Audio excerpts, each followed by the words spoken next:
एक मिनट हाँ लेकिन आप वो पोर्टल पे हम बता देंगे, आप लिख सकते हो ना, ठीक।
ज़्यादा बेल देने में फिर आपके लिए फिर ये और भाषण करना हूँ 11:50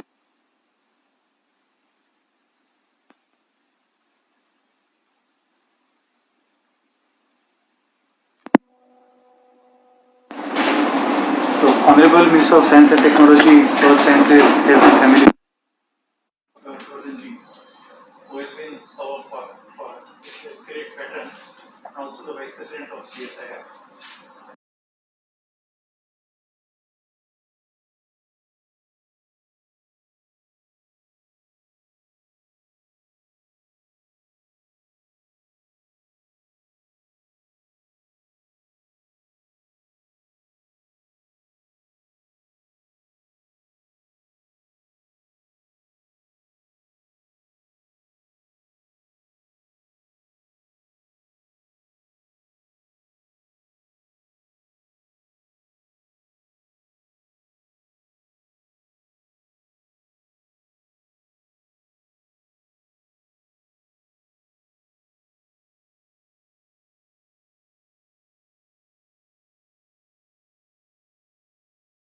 वो पीछे तो चेंज ही नहीं किया ministry of health and family आज मैं कुछ इंडिया को रिप्रेजेंट कर रहा है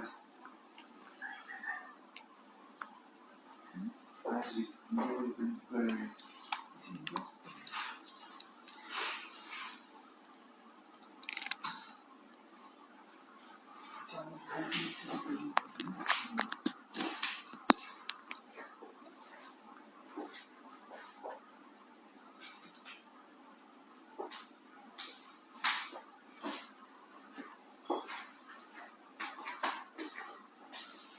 कम जाएगा कोलकाता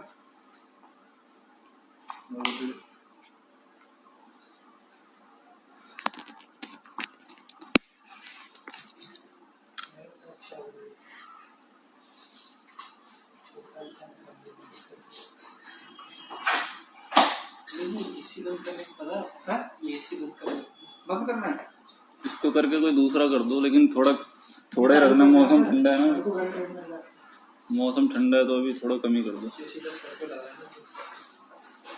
कम कर सकता हूँ, कम कर दो उधर से ला दो साइड में। नहीं उसे ऑडियो का प्रॉब्लम होगा ये वाला प्रॉब्लम ये बंद करके वो ऑन कर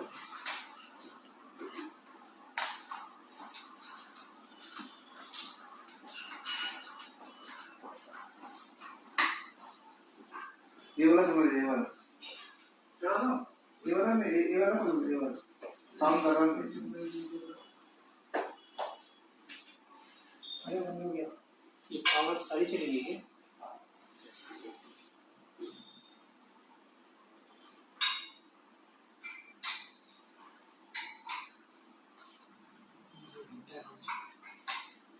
नहीं याद है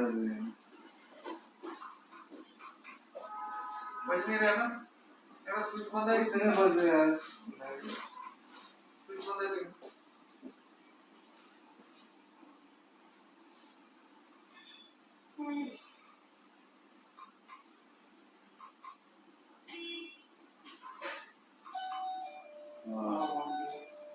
देखते हैं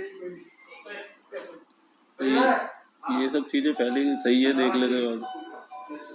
किसी ने बोला गया पानी रखा तो लोग दे दो अरे सर ठीक ये भी चला दो एक तरह से काटे ये निकाल कर दिया ना सर 2 मिनट से जो बंद कर रहे हैं ठंडा हो जाएगा बेस वर्क पे जब बंद लग गया वो काम नहीं कर रहा है गर्मी में बंद कर देंगे ठंडा चलो ना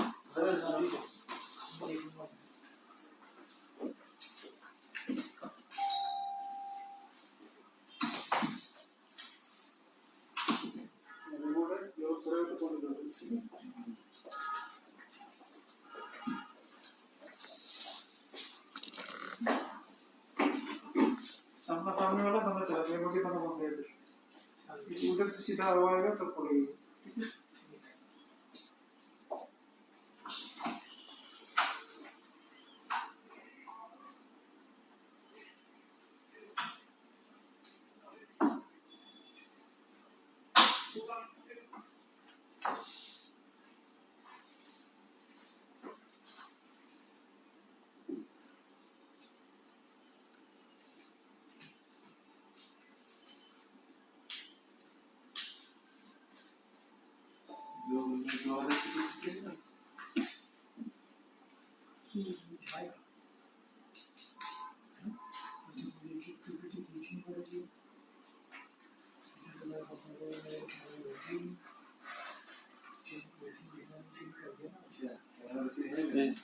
तो ये बोल कि जब वो स्टार्ट हो ना वहाँ से देख के करें सर, पहले ना कर देंगे तो सर गुस्सा हो जाएंगे।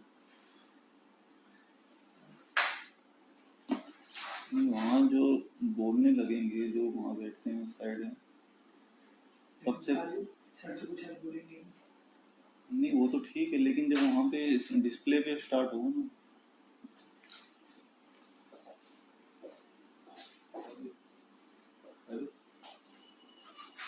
हम ज़्यादातर की सर पे आके नहीं करते हैं ना, जब वो डिस्प्ले पे स्टार्ट हो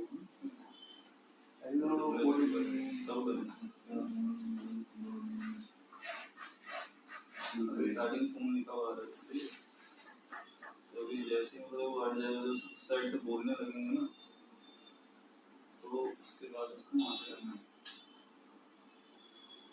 क्योंकि सर ने अगर चेक अरे नहीं पहले हुआ है ना सर कि सर के आते हो जाता है तो ऐसा नहीं करना है कि सर चेक कर लेंगे अपने मोबाइल में तो कहेंगे पहली बात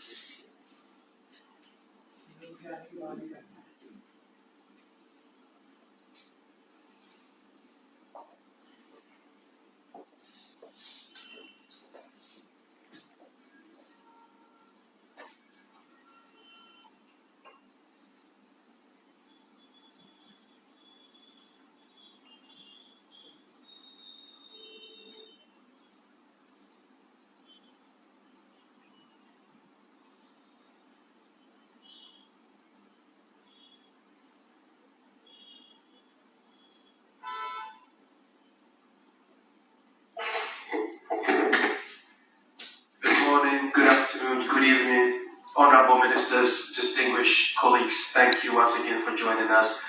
Before we hear from our honorable ministers who will be presenting their experiences and the Secretariat who will be providing an update on the ACT Accelerator, please permit me to give the floor to the Director General for his welcome remarks. DG, you have the floor, please. Thank you. Thank you, Jude. Honorable Ministers, Excellencies, dear colleagues and friends, thank you for joining us today. And today we will be hearing about the experiences of Mauritius, the Czech Republic, and Nicaragua. And in line with the resolution on the COVID-19 response adopted at the World Health Assembly in May, we will update you on WHO's work to accelerate the development and equitable distribution of vaccines, diagnostics, and therapeutics through the Access to COVID-19 Tools Accelerator, also known as the ACT Accelerator. Since the launch of the ACT Accelerator at the end of April, this landmark global initiative has garnered tremendous momentum and mobilized international partners and the diversity of stakeholders. We offer our appreciation to all sectors, all actors engaged in the work of the ACT Accelerator. The last 3 months have been the startup phase. We have focused on 3 main areas of work. First, setting up the technical areas to develop essential health products to stop COVID-19 and facilitating coherence and the coordination efforts. Second, garnering the startup financing. I would like to express my continued appreciation to the European Commission and its President Ursula von der Leyen for her leadership in galvanizing the pledges events to support the ACT Accelerator. Third, working to ensure equitable access and the effective and efficient distribution of products grounded in science and global allocation frameworks. We have engaged regularly with member states to advance this critical piece of work. While this work seems advanced, it also gave us an opportunity to rapidly learn lessons to optimize the support structures needed to best facilitate the work of the ACT Accelerator. Through broad consultation, we now have a better sense of what is needed to help guide the accelerator into the next phase. The proposed ACT Accelerator Facilitation Council is a product of all these important lessons and inputs. It will assist in addressing key strategic policy financial issues and actively engage at the highest levels to advocate for and mobilize the resources needed for the ACT Accelerator to deliver. We are exploring composition of countries for the Facilitation Council based on founding countries, regional groupings, market shapers, and major product producing countries. We will be hearing more details from Dr. Bruce Aylward on the principles and ways of working that are being proposed.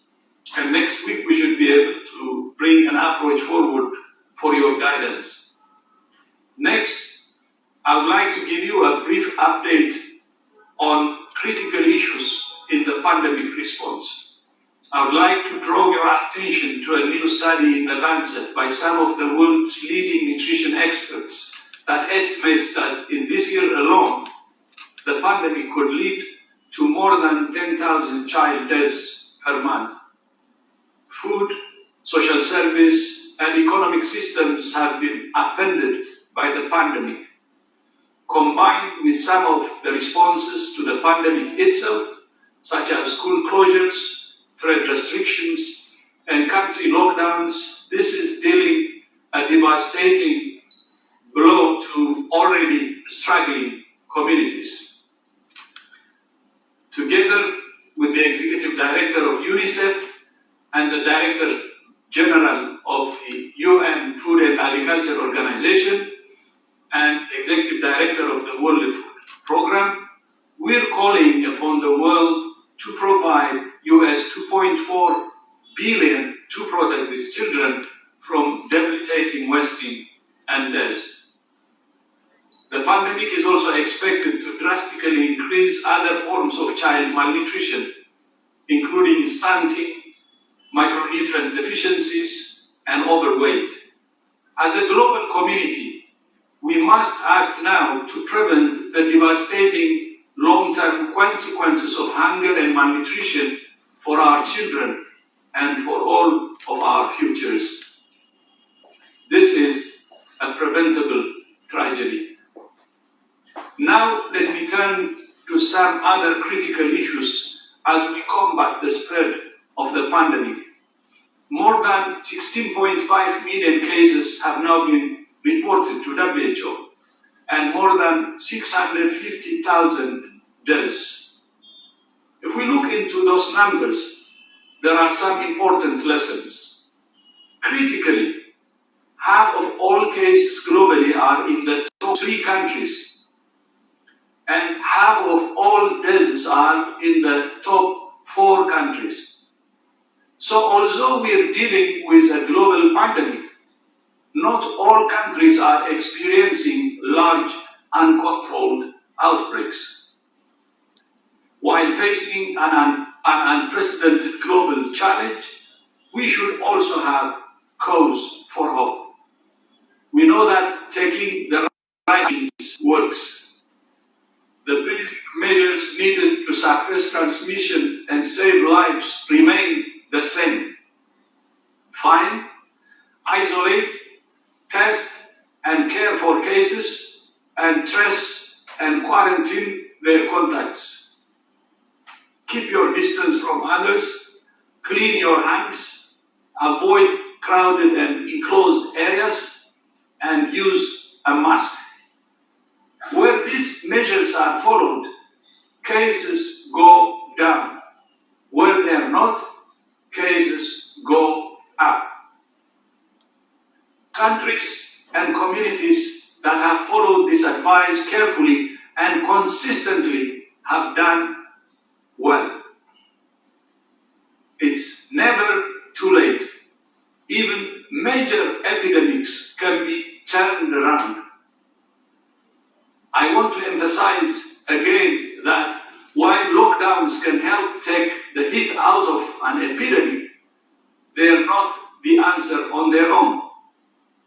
They only reduce outbreaks to a manageable level, so other public health measures can be taken. And of course, underlying all of the comprehensive actions to manage COVID-19 is the fundamental pillar of informing, engaging, and listening to communities. As we mark 6 months since the declaration of this global health emergency, the COVID-19 pandemic is illustrating that health is not a reward for development. It's the foundation of social, economic, and political stability. And we're learning that the hard way. But we're not prisoners of the pandemic. The future is in our hands. I thank you. Maybe one more announcement before I close. Just to inform you that as per what we have agreed as part of the follow-up on the COVID-19 resolution of our recent assembly, and as part of the session, the co-chairs of the IPPR will be participating in next session, which is going to be the first week of every month, and the next session will be August 6th.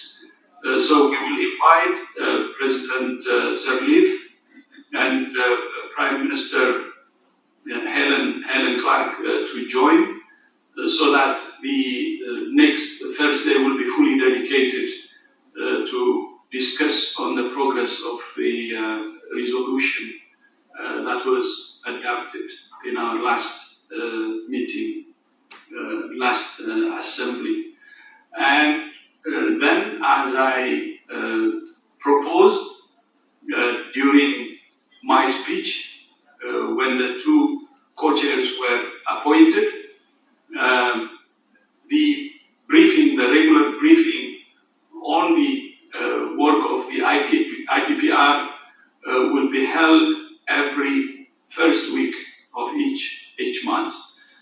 After August 6, the next will be September 3, and we will take the first week of each month and review on regular basis in order to get your guidance and support.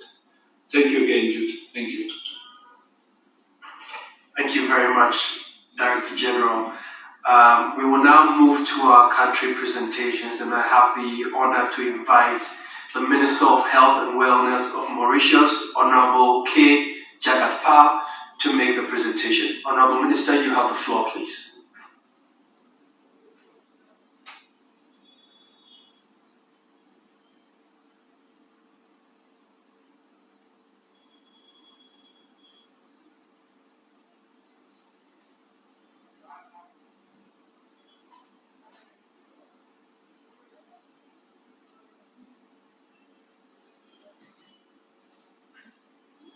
Honorable Minister, you have the floor.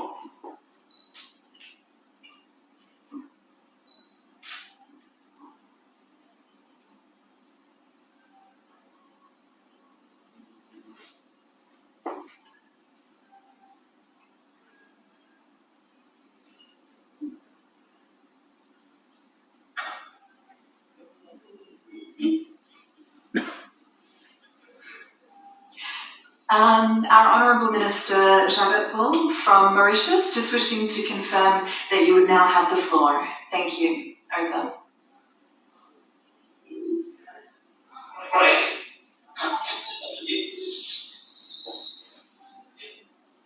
I'll just come back again. So we have an overview of the cases and how we have managed the COVID-19 in Mauritius. So the number of cases that we have confirmed is 344 cases, and that include 10 deaths. Now the first 3 cases was recorded on 18th of March, and since then we have the last community case. It was on 26th April, so about 6 weeks that we have been able to contain the virus, to contact tracing, and to the lockdown.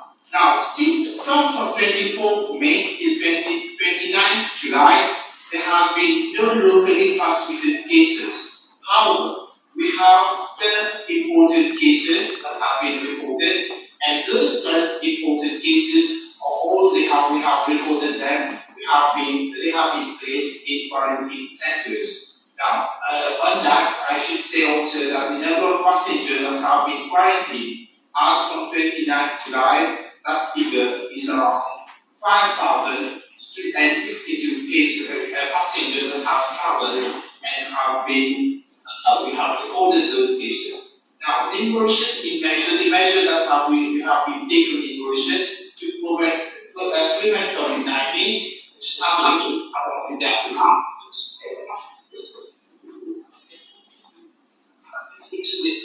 we haven't been quarantined passengers from those who have traveled from Wuhan, China, and that we have been having facilities in our hospital where the passengers traveling from Wuhan have been quarantined, and that go on 30th we have the outbreak declared by an emergency, and we keep on having the different, measures taken, especially where flights are suspended, and gradually that expanded to different countries. Now, just have a look at the public health program that we have initiated as from January, in the middle of January, especially sensitization campaign by the Ministry of Health on TV, on radio, and the written press, and as well as involving different stakeholders, especially the Ministry of Education, those of local government, social security representatives, that's from the bus owners, different bus companies, so that at the same time we may have more information imparted to the population at the wide scale. On that, it's good also here to mention about the travel.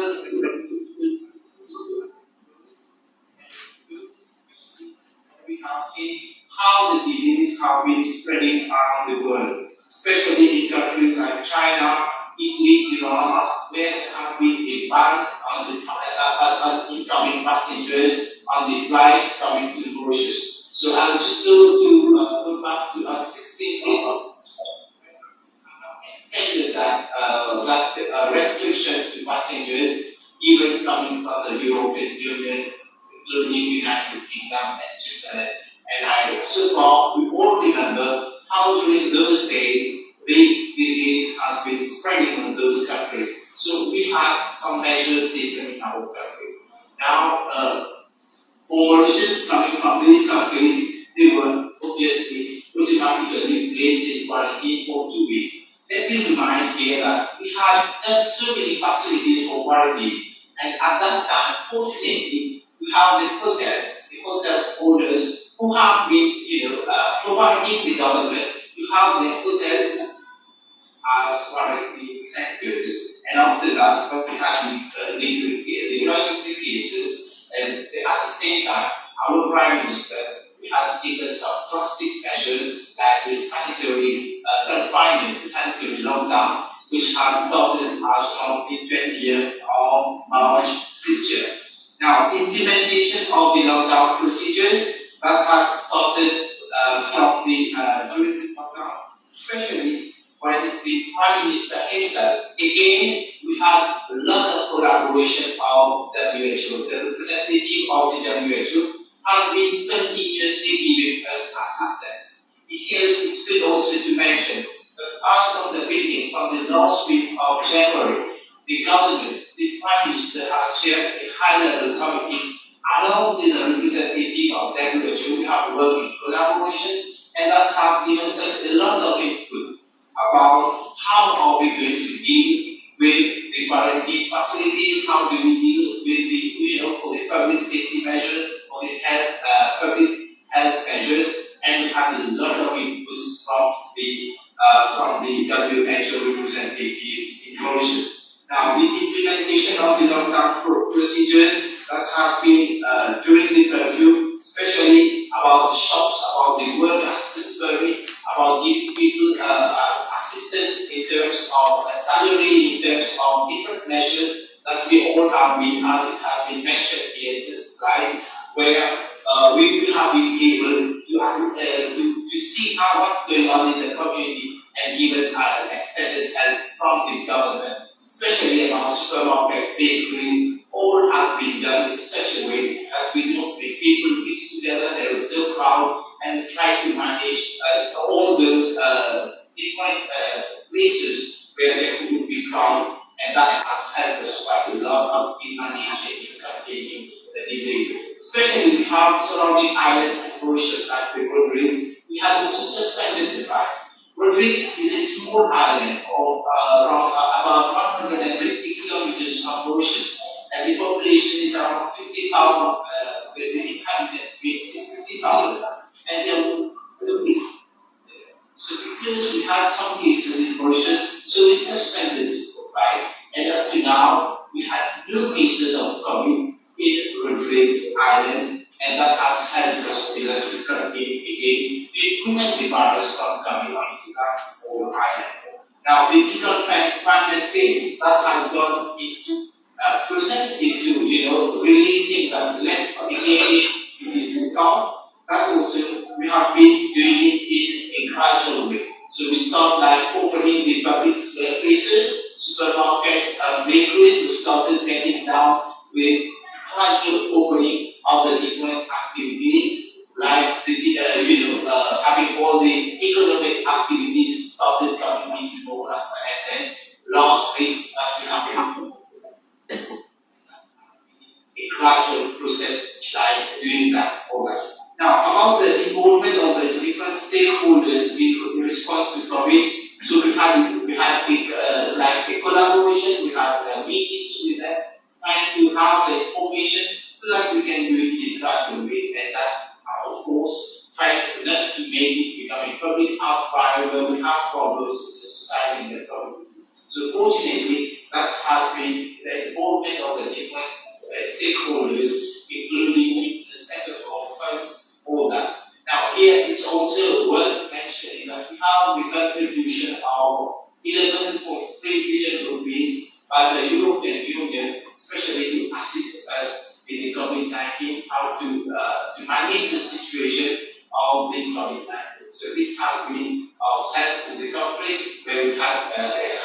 also to note here that we have the assistance, we have the donations from the WHO and other countries that has helped us in terms of equipment, in terms of protective equipment to help us there to do Now, the last, I think I have to also say that those legislations have been reinforced. We have the Public Health Act facilities in force. So those that have been are very much helped because we have quarantine facilities which were restricted areas by the public health, and we did that. We've been able to use all the provisions made in the quarantine regulations to be able to put in force whatever be the provisions, whatever be the government's decisions. At the same time, once the curfew order was there, that also was well regulated by whatever be in the provision of the quarantine regulations. And we have also that new quarantine bill that has been passed in April, and that has helped us again. For a short span of time, we have been able to revise our quarantine bill, and then we have a new law now enforced, and that has also been we have been able to use it up to now to ease our process of whatever be the restrictions of imposing, especially for the COVID-19. Now, this has been all the different steps, all the different phases that Mauritius has gone through in terms of legislations, in terms of imposing the quarantine facilities, and at the same time, the high-level committee chaired by the Prime Minister, together with WHO representatives, together with experts in epidemiology, has helped us today to be a COVID-safe destination, to be a COVID-safe country so far. Thank you very much for your attention. Honorable Minister Jagat, thank you very much for your sustained presentation and for your continuous leadership. We will now invite the Minister of Health of the Czech Republic, and I have the pleasure to invite Mr. Adam Vojtěch to give his presentation. Honorable Minister, you have the floor, please.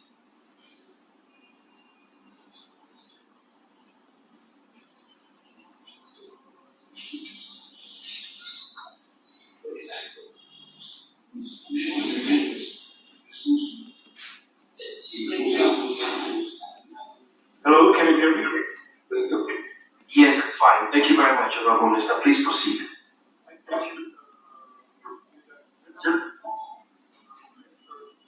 So, thank you.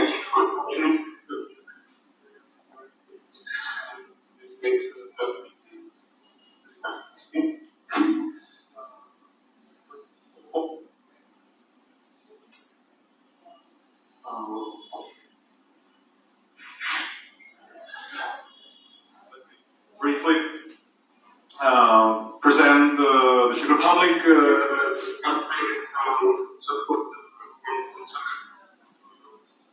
with the temporary actions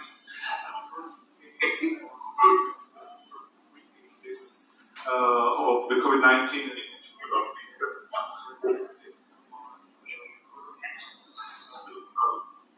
See the overview of total number of cases, tests, and deaths, as well as the progress of the epidemic in the Czech Republic. As you can see, proportion between cured and COVID-19.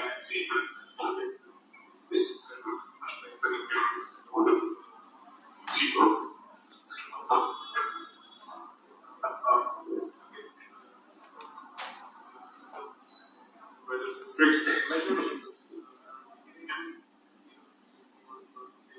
for the Czech Republic, the ban on direct international flights from the People's Republic of China was imposed. Travel bans on flights from and to Northern Italy and South Korea followed.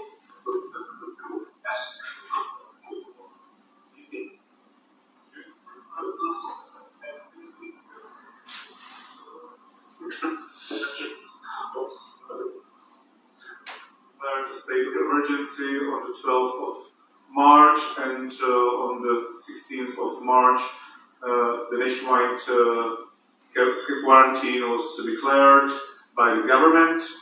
Residents could only leave home to go to work, see their doctor, or to buy basic goods. Moreover, all foreigners were prohibited from entering the Czech Republic. A ban was imposed on dining at restaurants. Only groceries, pharmacies, and drugstores remained open. Schools were closed and education was organized via distance learning. From the very beginning, the Czech Republic required that people wear face masks. We are one of the first countries where the face masks were obligatory for all the citizens, not only indoor, but also outside. Due to the lack of personal protective equipment, we recommended homemade masks and or covering nose and mouth by a scarf. We see this measure as a highly effective one.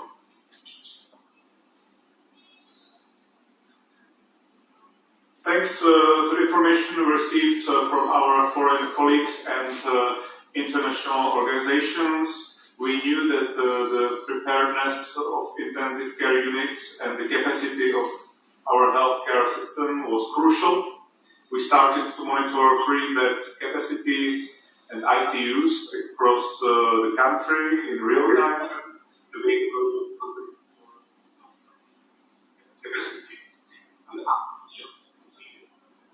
Unfortunately, this has not been the case.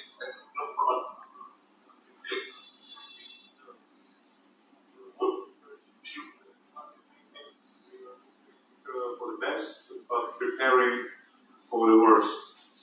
As you can see, number of patients in serious conditions is steadily decreasing, not only in total numbers, but also in comparison to the number of hospitalized patients.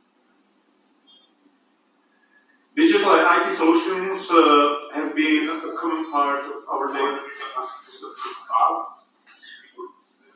Only for communication among colleagues, among hospitals also, as we are doing right now, about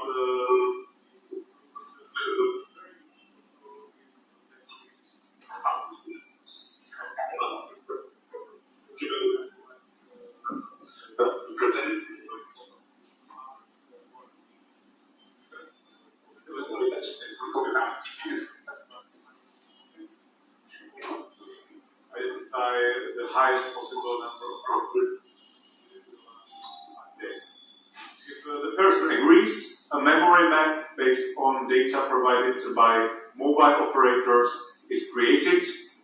Potentially endangered contacts are identified, contacted by the call center, and isolated in a quarantine. After 4 or 5 days,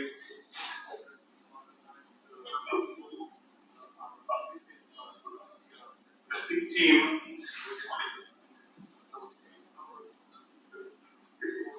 about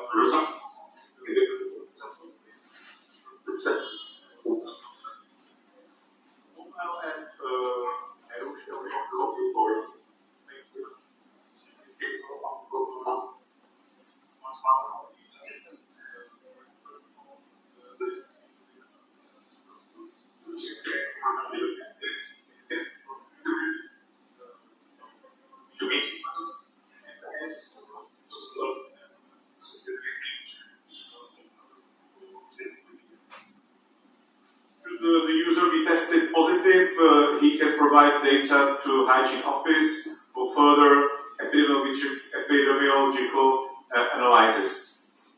The officer will evaluate the risk contacts and recommend further steps to them. The app was audited on its data protection measures and no infringements were found. It is also prepared for international use. Still, it is not easy to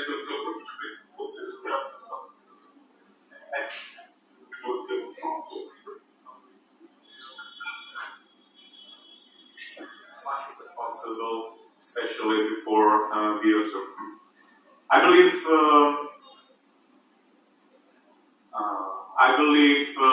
that implementing rather strict measures in the very beginning helped us to start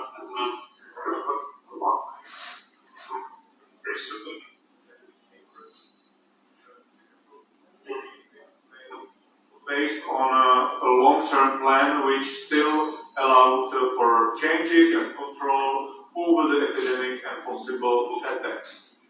This helped us not only to plan ahead, but to amend the plan according to the actual epidemiological situation. The plan was approved by the government on April 14th and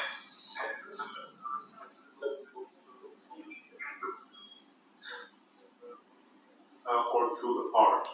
Within the first phase, very small shops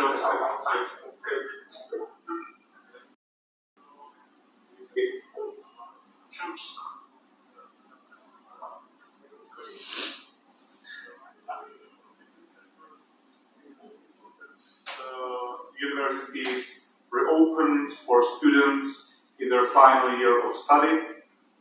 Within the next step, shopping centers were opened, restaurants were allowed not only to sell takeaways, but have guests in their outside areas. Museums, galleries, as well as theaters and cinemas were opened, and outside public gatherings were allowed. All these easing steps were limited by the presence of 100 people at maximum. Massages, hairdressers, and similar services were allowed under strict conditions.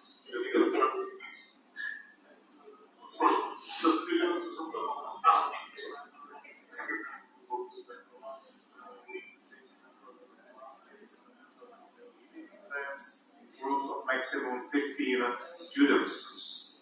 The last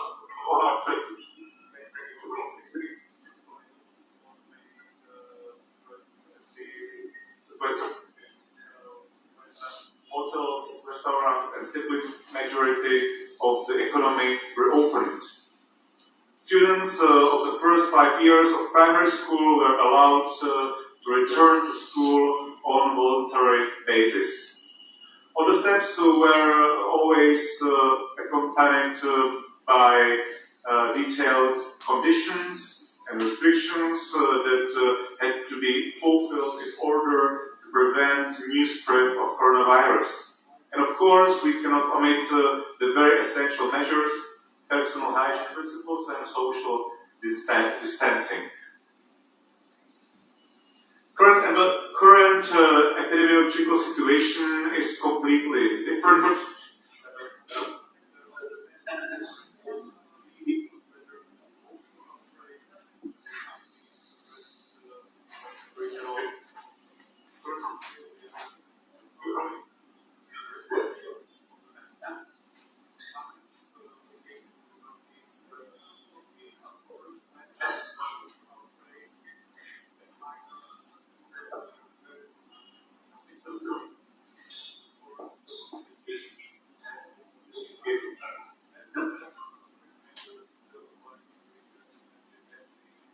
Takes place. Another cluster located in Prague is connected to a crowded party in a nightclub. Last cluster is the Czechia.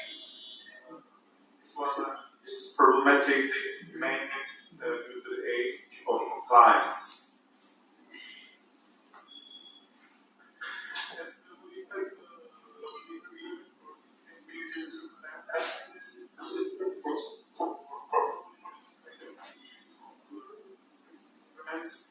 Has been established.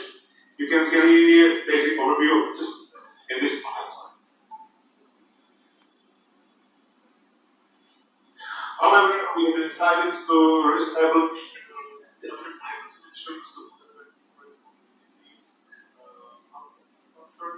at the beginning.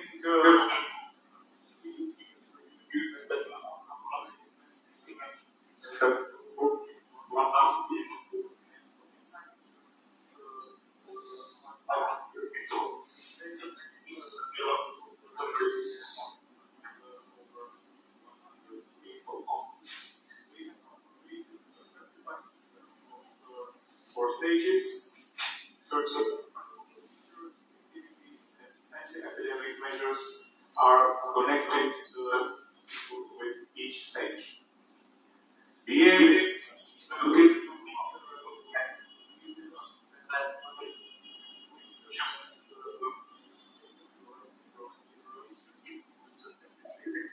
because the donation people will not to respect.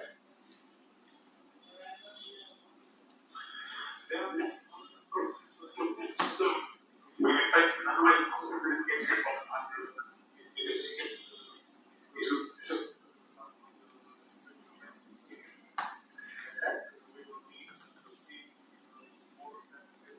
with respect to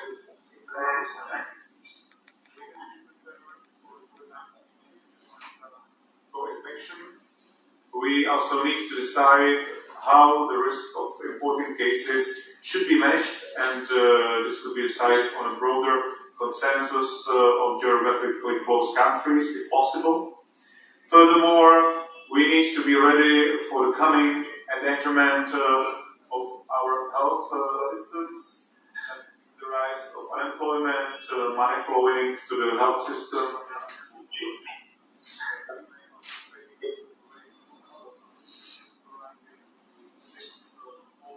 Our focus were put on COVID-19 for rather a long time. Last but not least, the vaccine race started, and in this context, to ensure equitable access, leave no one behind. That is also why the Czech Republic donated $250,000 to the WHO Global COVID-19 response. On the other hand, I believe the pandemic has also offered us an opportunity. It has shown us weakness in our health system management that we must now focus on to be better prepared for future challenges. And the WHO can and should play a major role. Thank you very much for your attention. Thank you very much, Honorable Minister Vardhan, for your presentation and highlighting your digital and IT solutions, which I believe others may wish to learn more about and possibly adopt. Our final presentation will be made by the Honorable Minister of Health for Nicaragua. I have the pleasure to invite Dr. Martha Rias Alvarez to make her presentation. Honorable Minister, you have the floor, please.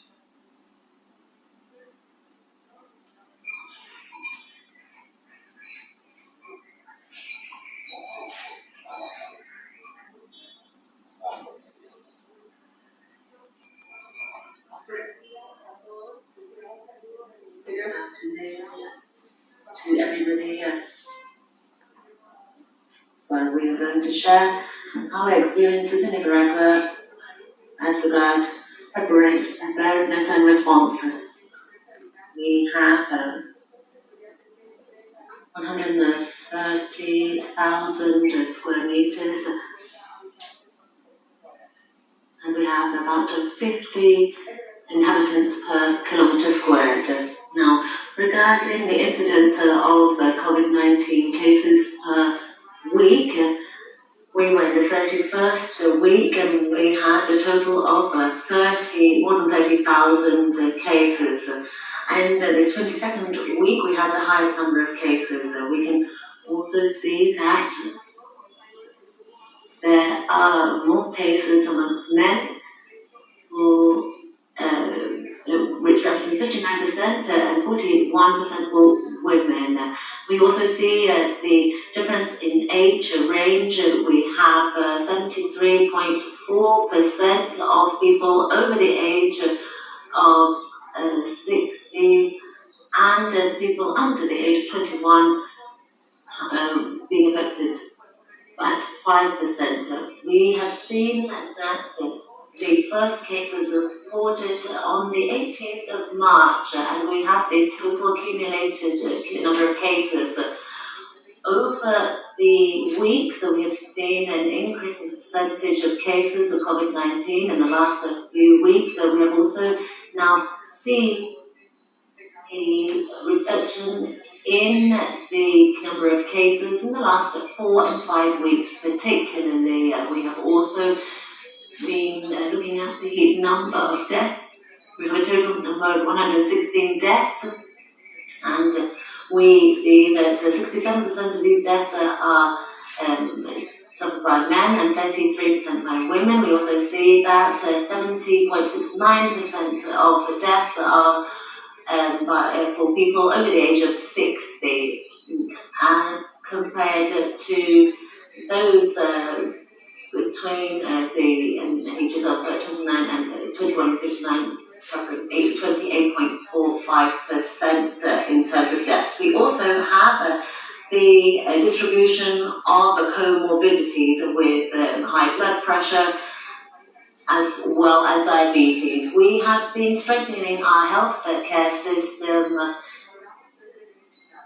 and we have key elements for preparedness and response for COVID-19. We've been strengthening our healthcare system since 2007, and we have continued with this process up until now. We have also been preparing since January 2020, 2 months before the appearance of the first case, and we will continue to develop this preparedness.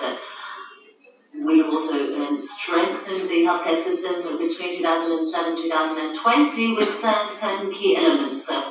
For example, we have a community-based system so that we can serve our population. We also have different healthcare centres. We have 2,776 sectors in community networks. So that means that they have access to medical care, and this is a comprehensive community network with 42,752 members of this network. Our healthcare model is based on the prevention of diseases as well as promoting healthcare and ensuring that the population has access to these services free of charge. We also have ensured that the community is taking part in the healthcare model, and we have been able to deal with other healthcare problems whilst dealing with the pandemic. We have priorities, for example, women and children's health. In this healthcare network, we have 73 hospitals, 143 healthcare centres, 1,333 drop-in centres, 2,841 healthcare facilities, 178 maternal health facilities, 93 health facilities for people with special needs, 80 mobile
and that was established on the 9th of February. We have also strengthened our epidemiological monitoring in healthcare units, both insured for delivery. Other aspects that we would like to mention are the actions that we have undertaken. We've organised first aid and hospital care services, and we've done this in our mobile units. We have also ensured that we have ITU units with ventilators and all the equipment that is necessary, as well as PPE. What we are doing is ensuring that with our family and community-based healthcare teams, we have community leaders who are working on a voluntary basis that are leading this process.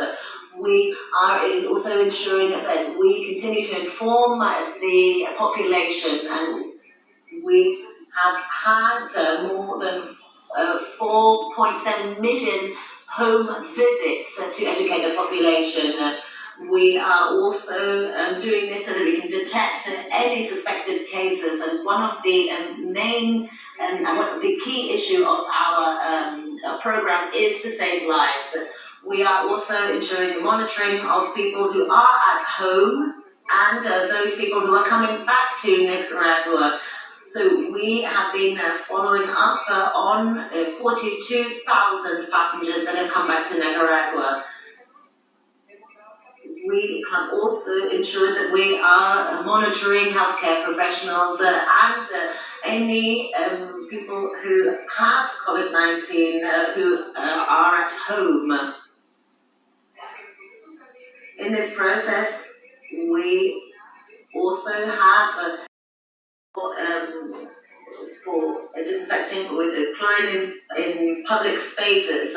So we are ensuring that places such as markets, bus stops, schools, healthcare centres and public transport and parks are all being disinfected. And we are working across the country to ensure that we can keep the situation under control. We are continuing to monitor what is happening, and we want to ensure that we have the conditions so that we can respond to any situation that arises from COVID-19. And we continue to review our protocols, and we are always taking into consideration new information coming from WHO so that we can respond to COVID-19 in our country. Thank you. Honorable Minister Dr. Alvarez, our sincere thanks to you for your comprehensive presentation and for making the time to be with us today so early in Nicaragua. That concludes the country presentations for today. We will move to the next agenda item, and we will have an update from the Secretariat on the ACT Accelerator, starting first with the Facilitation Council, and then we'll deal with the Therapeutics Pillar. May I now invite presentation on the Facilitation Council. Would you have the floor, please? Thank you very much. Good afternoon, good evening, good morning, member states, representatives, Excellencies. What I'd like to do over the next 5 minutes, 10 minutes, is to provide a brief overview and a little bit more detail of the subject that the Director General introduced just earlier in his comments. That is the establishment of the ACT Accelerator Facilitation Council. I've got 5 slides which I'll run through, and then after we get through the therapeutics presentation, we'll be happy to address any questions on this as we move forward. We move to the next slide, please. I'd like to start explaining the context for the second slide, please. Yeah, the context for the Facilitation Council. So what you see here, you'll remember, is the structure of the ACT Accelerator itself, the 3 major what we call product pillars, the cross-cutting health systems connector, and then the work stream on access and allocation, which really underpins all of the work of the ACT Accelerator, supported by a support hub, of course, which I have the honor to lead. But you'll see in the note on the bottom, to date, we've been really relying on a donor facilitation group to be helping with some of the support work for the work of the pillars, especially in the areas of pledging and financing. But as the Director General said, over the last 2.5, now nearly 3 months during this startup phase of the ACT Accelerator, we've gotten a much better understanding of the challenges that we're going to face as we go forward, and hence the nature of the Facilitation Council that we would need to help ensure the success of this accelerator and its work to help end this pandemic. If we move to the next slide, I wanted to highlight 2 of the challenges that we're facing. And these are really examples because there are other challenges. But on the left-hand side, you see the financing challenge that the ACT Accelerator faces. We have very clear agenda of work now in terms of developing vaccines, therapeutics, diagnostics, producing these things at scale, and ensuring billions, and in the case of some of these vaccines, hundreds of millions of these products for not only low and low middle income countries, but also in the case of vaccines, upper middle income and high income countries. So you can see that of the $31 billion investment required, we have $3.4 billion and nearly $4 billion in firm pledges, but that leaves a substantial financing gap, especially as we move forward in the period of procurement and distribution. But we've got to get some of that financing, a substantial part of it in the very near future, if we're going to build the manufacturing capacities, set up the contracts that are going to be needed to ensure an equitable allocation in real time of these products. On the right-hand side, you see another set of challenges we're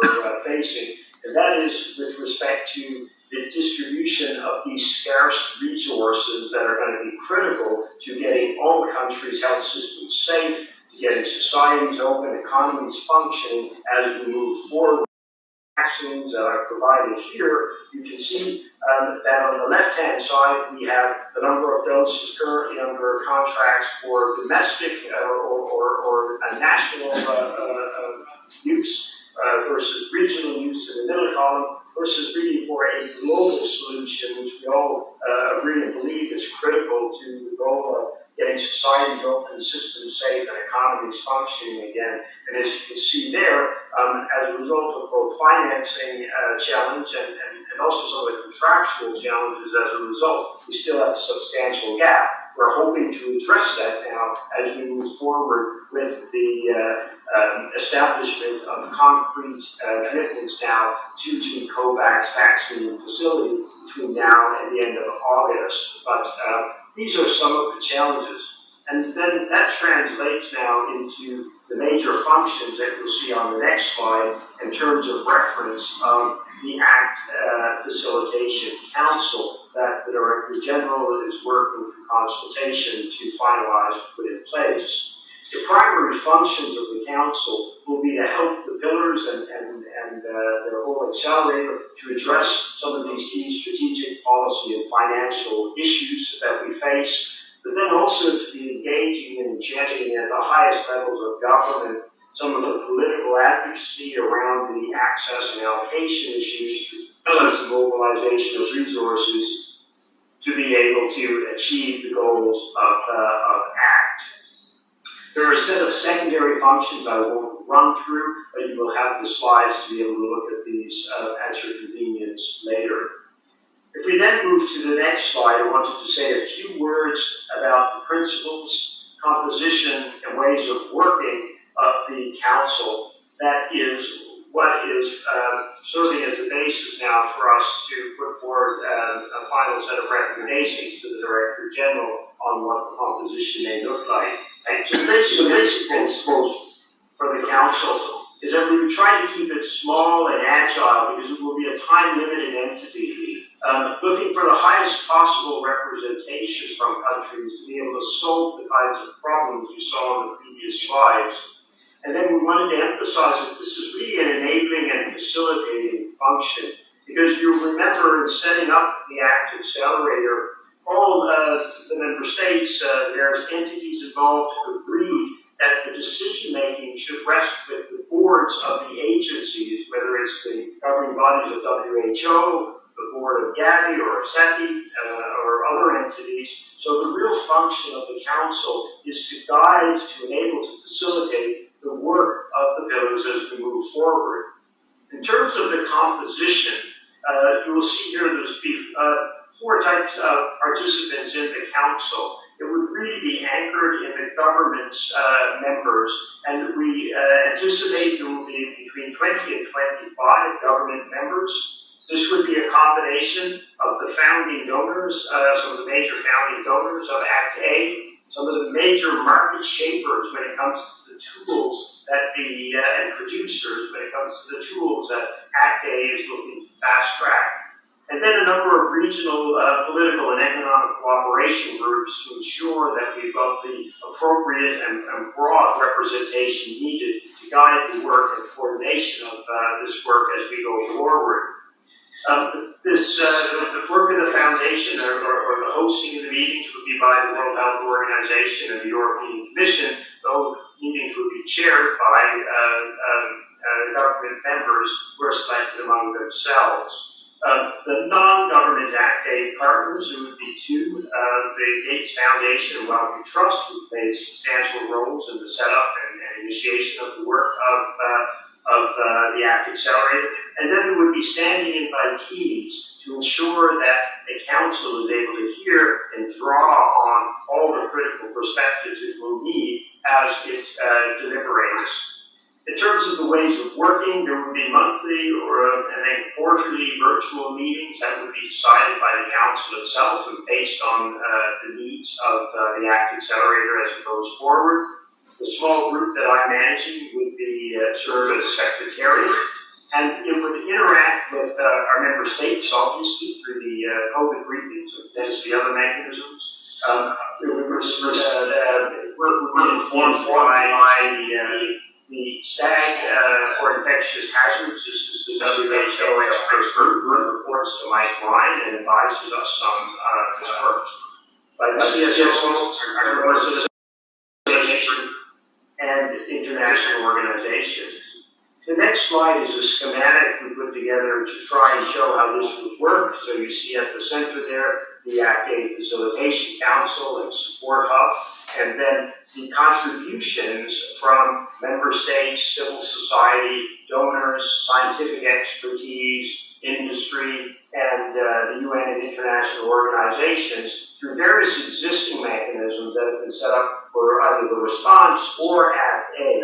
Again, with the goal of ensuring we can move as quickly and efficiently as possible without establishing new entities. So with this final slide, I'd like to show you the next steps.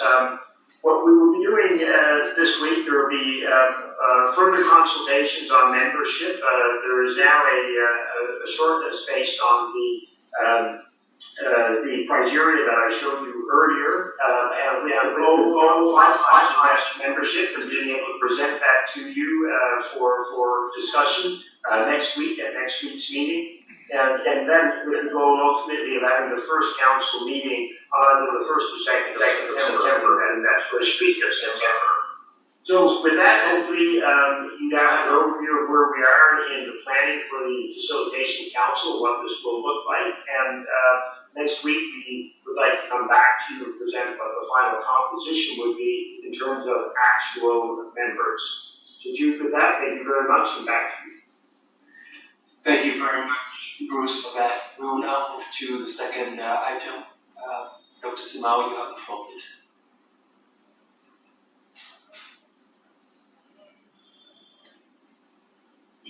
Thank you very much, Jude.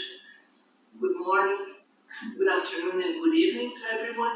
It's with great pleasure that we bring today the therapeutics pillar to this information session.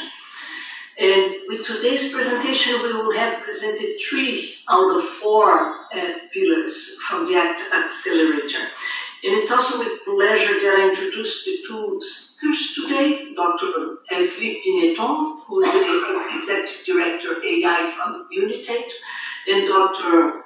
Paul Schreier from the Wellcome Trust, who have been co-leading this pillar, and I must say in a very efficient, transparent, and inclusive manner.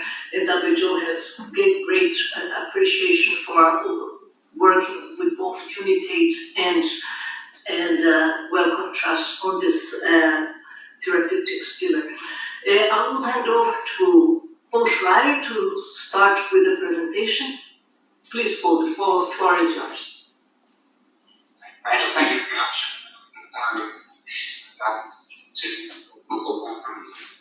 It's in different time zones, some in the morning, some in the late in the evening, I know, and thank you very much for making time for this. We appreciate it.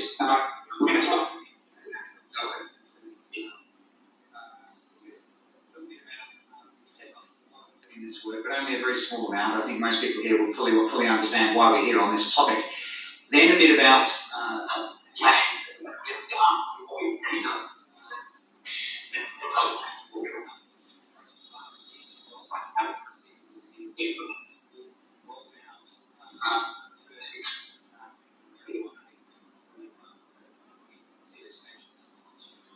Which is dexamethasone, and going to be hearing.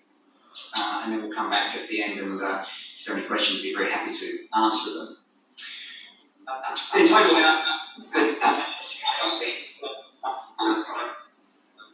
I'm going to kill you with PowerPoint. So, almost. We're obviously in the midst here of a global crisis. You can see the data there. The economic effects. We're still in them. People all around the world, including many on this call, will be in different states of lockdown and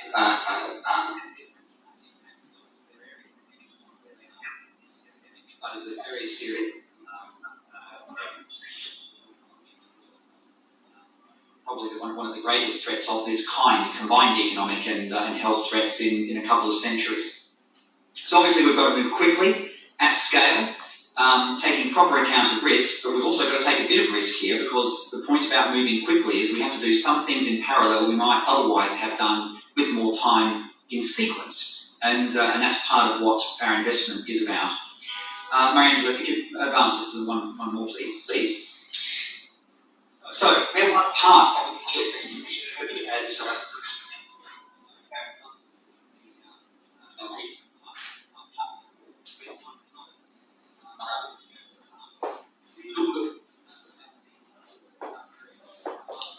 we need them or at the very least to ameliorate serious effects. We obviously need diagnostics as well, testing, extraction, isolation, really important. So the work there is critical to do. As well as, of course, taking time may not necessarily, if the long-run history of epidemiology is any guide, be the full answer. As well as time, there's a question about whether a vaccine will be potent, notably in elderly patients for whom vaccines often do not provoke a good immune response. So, as well as other particular different parts of the population, those with different conditions. So we anticipate, therefore, that this effort is not only needed now, as it undoubtedly is, because as I mentioned right at the beginning, the only treatments available so far is dexamethasone, but also beyond the immediate into the longer term as well. And again, if we look at the history of epidemiology, it goes right along all of these dimensions into the long run. That's what history tells us. We all have our fingers crossed, of course, for a vaccine. That's very important. Next slide, please. So, a bit about our plan. Next one. It's quite simple. We've got an R&D component here, an R&D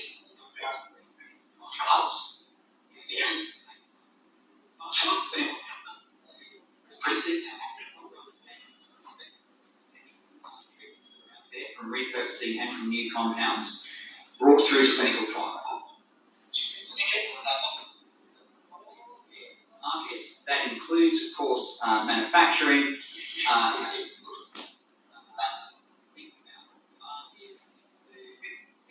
the appropriate market setups to make this possible.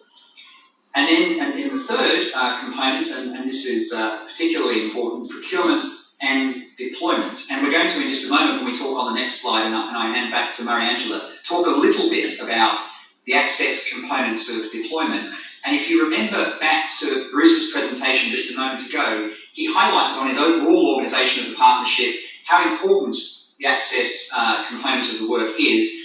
That cuts across the entire partnership. It's not just us.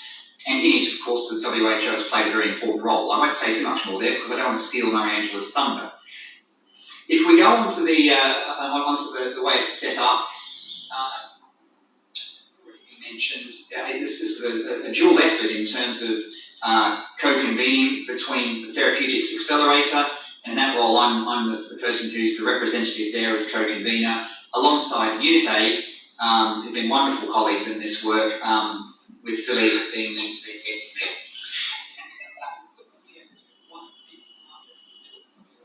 Of course, others, we've heard some of them mentioned already, UNICEF, the Global Fund, and many others, industry, civil society as well, a very important role being played by civil society in our work in a very transparent way.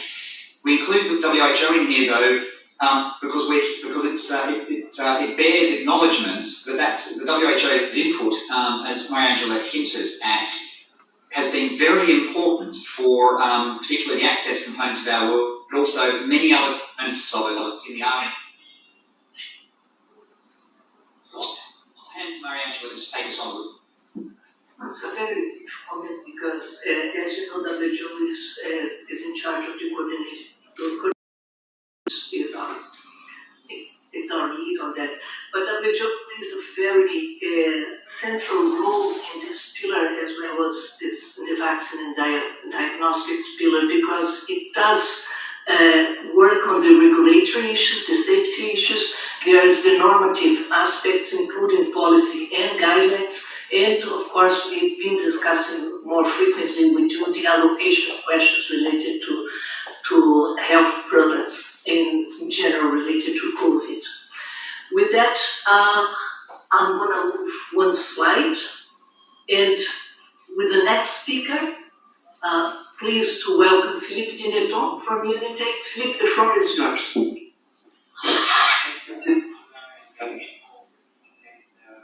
Good morning, good afternoon, and good evening for all the audience. I hope that you can hear good. We will go into more details of what this means and what is the pipeline and the action that already we are done or we are looking for. Maybe just to have in mind, and you know very well, but it's quite important for the therapeutics, that there are two parts of the disease, as you know. There is a biologic part where antivirals should work, and also immuno challenge that leads to death, in fact. So this with in mind, on the right side, you can see that we have developed a framework to say what kind of use case that we have to look to identify potential candidates for exposure, but also, of course, that's also the particularity of the therapeutics to potentially address different type of situations. What kind of product we are looking for? I think this is something we should have in mind.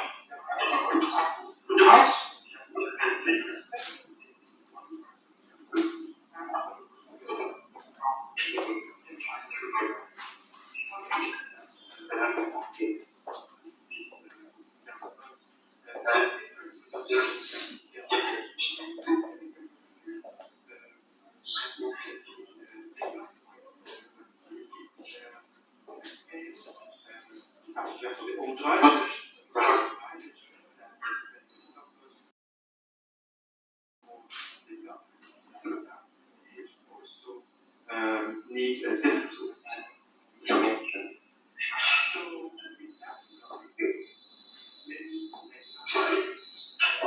we can adjust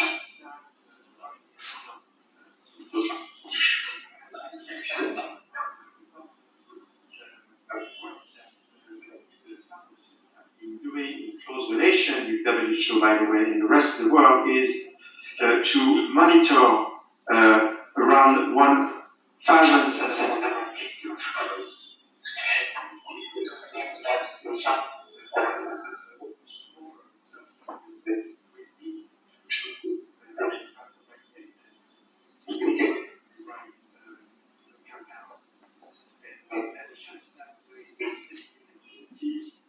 from the therapeutic accelerator to enhance and to finance specific trials. That's quite important.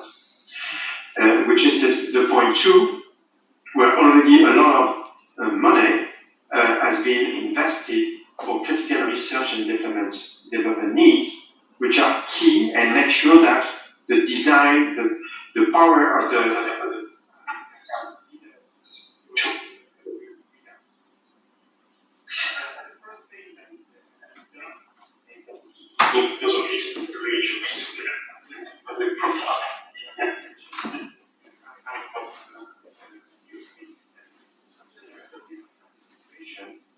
and to guide the therapeutic development. And this is also important to guide, again, the clinical development of this solution. We have also, and I'll come back to that, developed a tool and approach not just to have the R&D part, but also in terms of access and scale-up,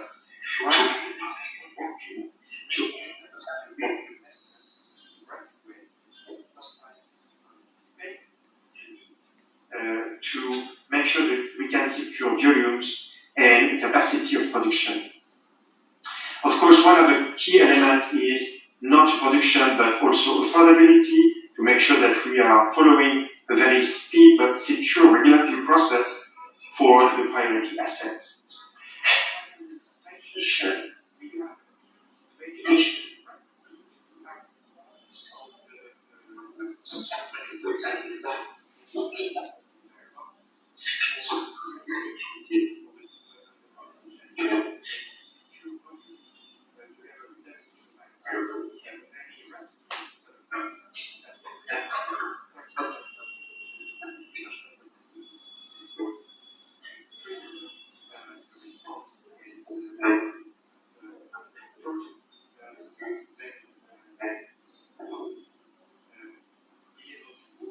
But of course to secure in the long term.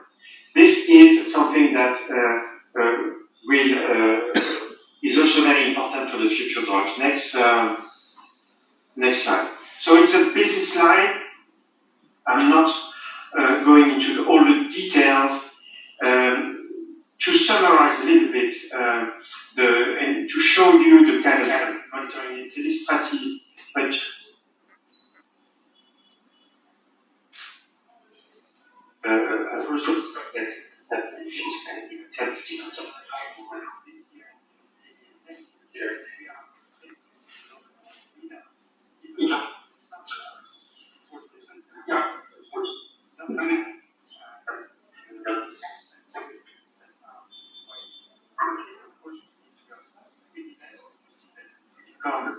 Q3 and Q4 this year, but also to anticipate what can be done to, of course, secure funding.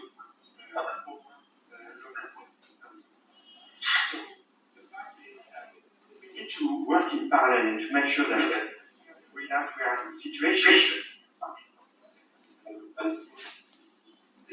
context, because product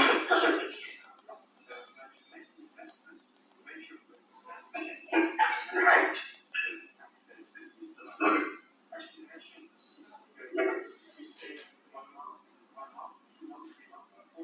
The benefit.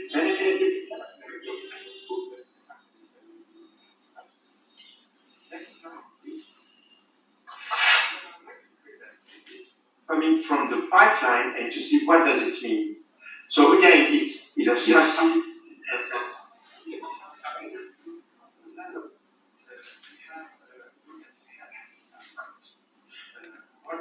What we believe that will work, of course, subject to confirmation of the evidence and the outcome and the readout of the clinical trials. And on the baseline, you have the potential for scale-up. So if you look at the two, of course, what is quite important is the quadrant on the left. And of course, you can see that there are potential candidates, which are old drugs, but also new drugs, monoclonal antibody, but new chemical entity that have the potential to have high impact, but of course, this situation will be different in terms of what kind of action we need to have to deliver at scale.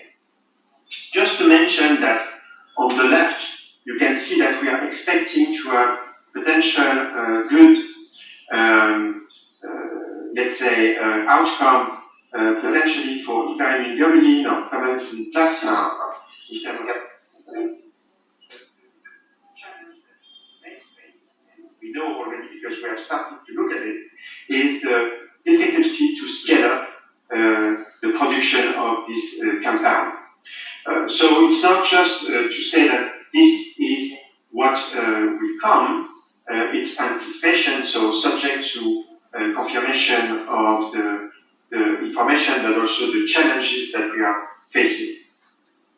Now I will hand over to Paul to the rest of the presentation, please. Billy, thank you. If we could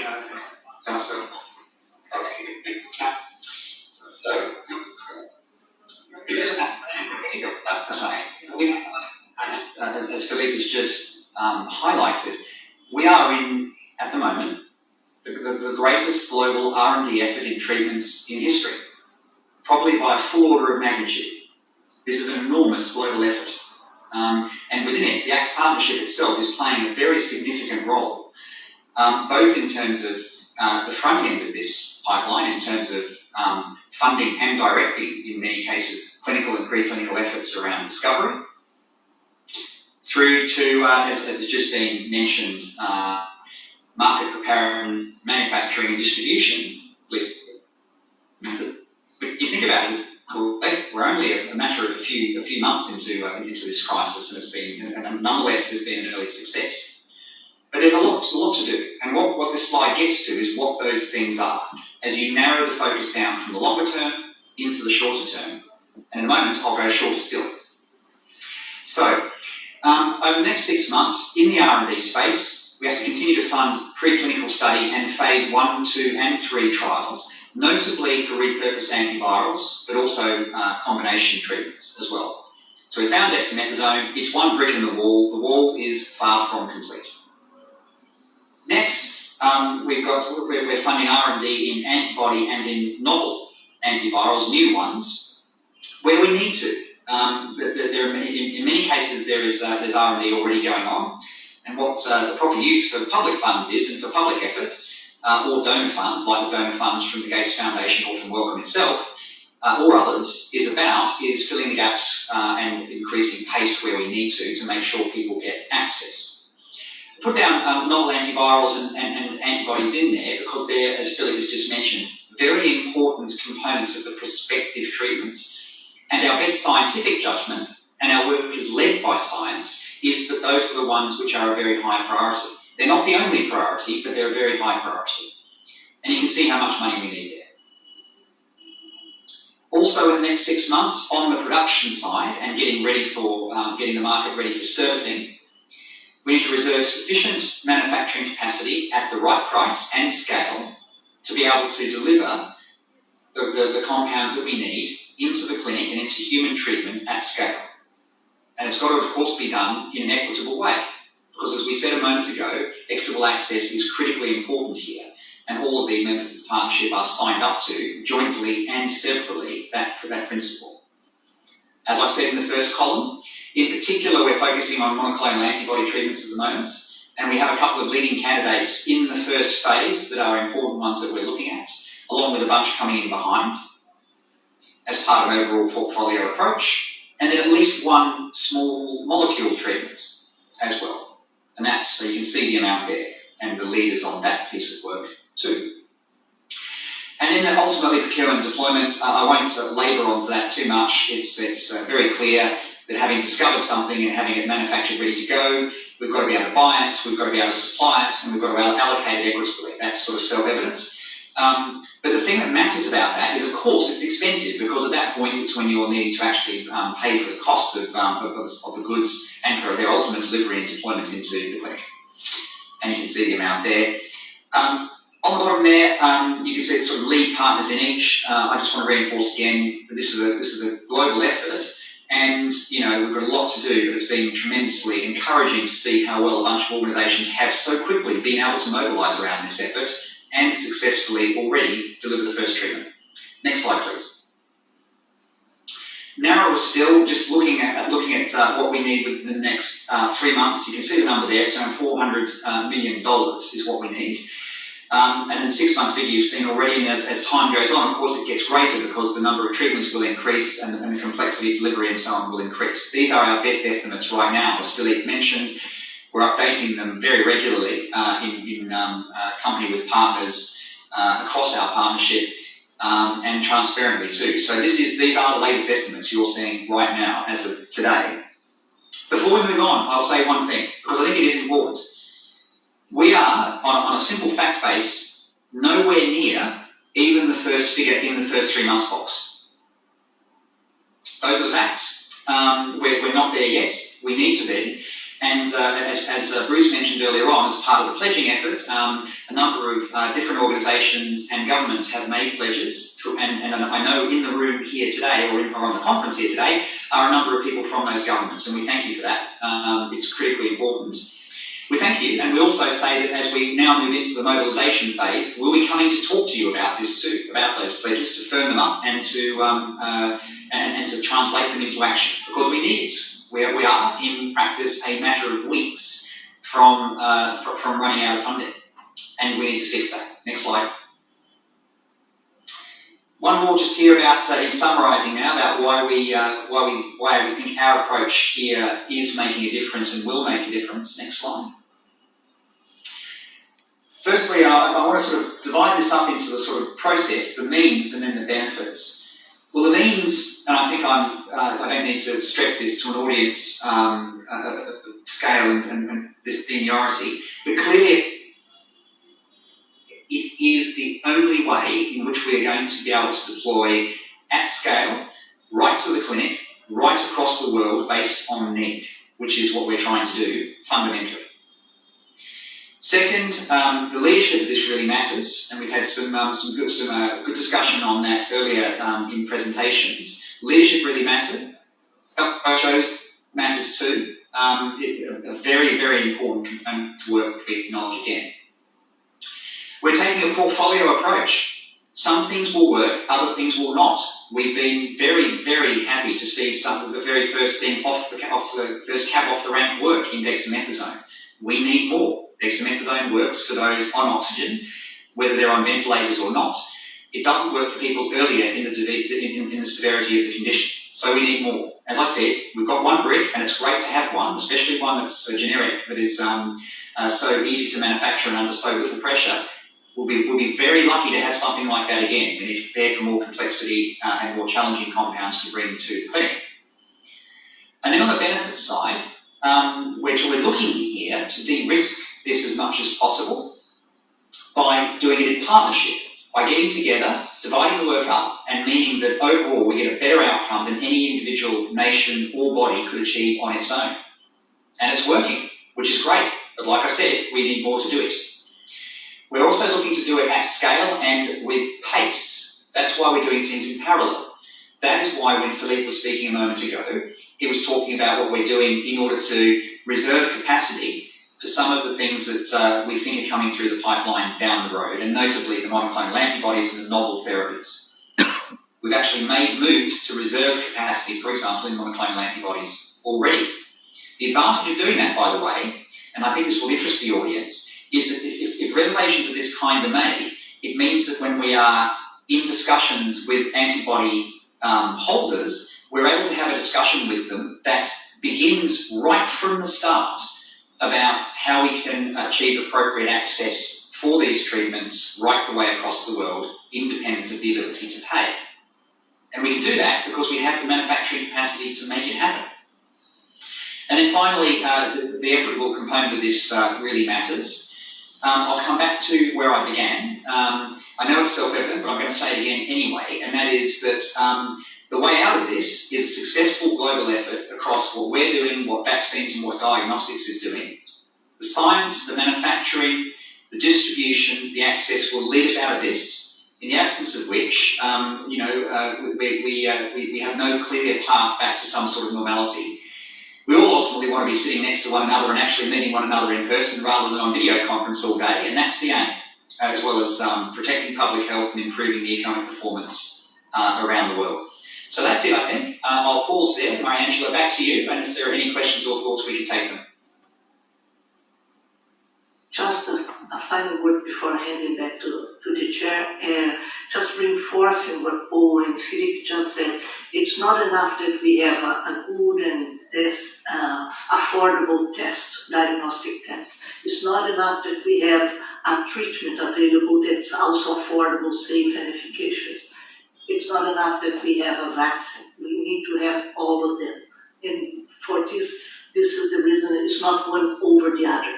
We need to have the solution. They have to come in a coordinated manner, and this is what we are discussing here with you. Back to the chair. Thank you very much, Paul and Philippe, and also thank you very much for the very collaborative partnership on this endeavor. Absolutely, Dr. Simal. Thank you very much. I believe we have about 30 minutes for a set of questions and answers. So I would definitely defer to my colleague, Fabia, who will be moderating the Q&A session to take up. Fabia, thank you very much. Thank you very much, Chair, and thank you once again to all of our presenters today, in particular the Honourable Ministers of Health from Mauritius, the Czech Republic and Nicaragua, as well as our colleagues from the Wellcome Trust and UNITAID. So as mentioned, we're now going to move into the Q&A component of the session. We're going to take questions in batches of 3, and we would kindly ask that those who do wish to ask a question will raise their hand in the Zoom platform. I'm pleased to see that we have a few hands up already. So we will now move to the first 3 questions, those being from Canada, from France, and from Mexico. Canada, you have the floor. Thank you. Over.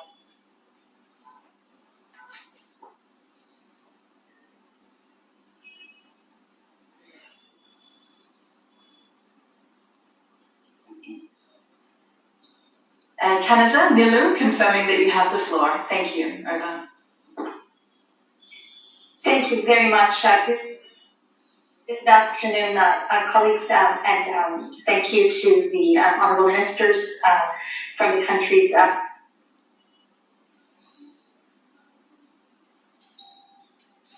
presenting for those excellent presentations.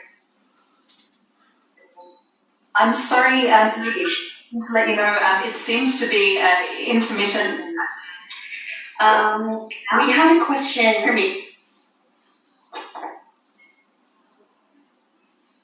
Sorry, Nilu, if you could kindly start with your question again. Thank you. Yes, I'll just make it very brief then. My apologies.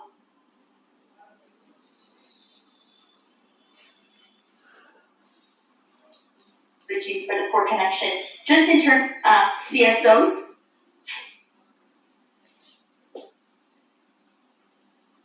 can you hear me now?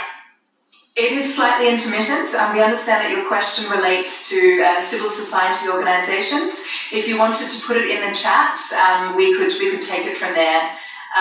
May I suggest we give it one last chance, and if not, we would move to this question. Thank you. Back to you. Over.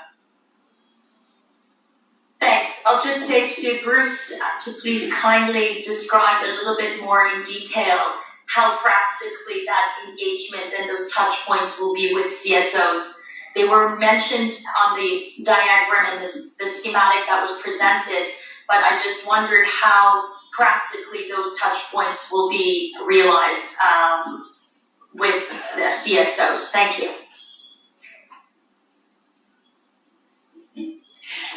Very much, Canada. We were able to hear your question in the end. We'll now move to the next question, which would be from France. Bernard, you have the floor. Thank you. Over. Oui, bonjour, est-ce que vous m'entendez et est-ce que la traduction est prête pour le français? Reputation also? Yes, I confirm we can hear you. Please proceed. Et j'avais Well, there were two series of questions. Firstly, about the Facilitation Council. As I understand it, there's already an interim donors facilitation group in place. Could we have some information about the membership of the group and how often it meets? Also, looking at the proposed timetable for setting up this Facilitation Council, I see that, in fact, this week there's supposed to be consultations with member states. Does that mean that WHO considers this meeting today to be part of such a consultation with member states? That's my first question. Secondly, on the therapy issue, the treatment pillar. Here I'd like to know a little more about the work on therapeutics. Could you tell us, for instance, the two therapeutics that you mentioned? You talked about a monoclonic treatment and also another therapeutic, which was described as small molecule treatment. Could you tell us exactly what these involve, what the names of these are, what enterprises are involved? Also, we heard about funding, we heard about the shortfall over the next few months. Now, I know that the figure of 5 billion was put forward as being the amount of funding needed for the next 6 months. How did you arrive at that figure? What exactly does it include? Could we also have a mapping of all of the R&D work that has already been funded or for which funding has already been pledged?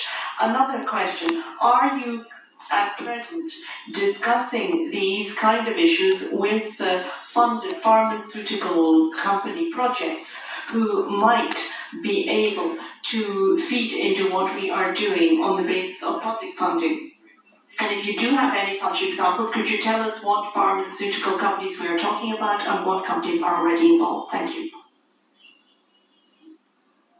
Merci. Thank you very much, Franz. We'll now move to the third and final question in this batch of questions, that being from Mexico. Rodrigo, we confirm that you have the floor. Thank you. Over.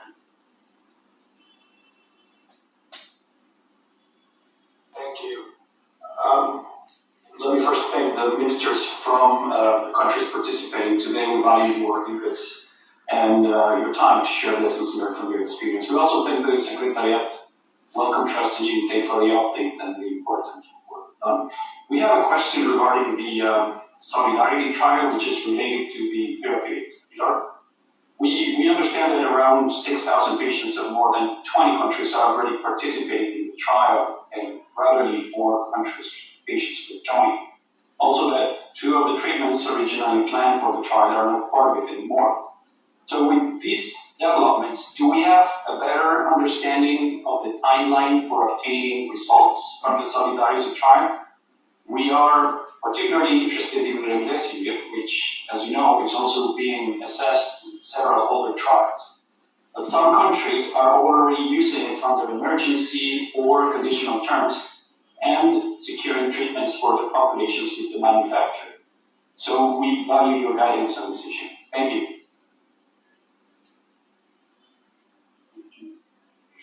Thank you very much, Mexico, for that question.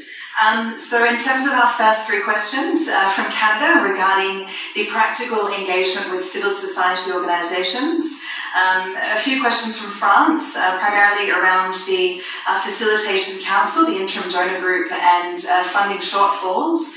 And then the final question from Mexico in relation to the Solidarity trial. I shall now hand back to Dr. Simao, who will kindly ensure that these questions are answered. Thank you. Thank you very much.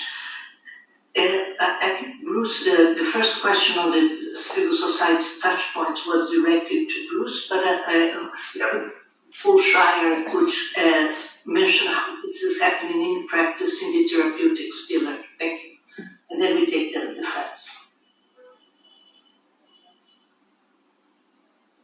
Thanks, Mariangela. So on the CSO engagement, first of all, I want to just reinforce how fundamentally this is to both the work of ACT and ultimately the successes that it will realize in everything ACT does, all the way from its advocacy work and monitoring work, its technical work, right through the in-country implementation. CSOs have got a tremendous range of skills, expertise, passion, and enthusiasm, which we are so keen to make sure we tap systematically.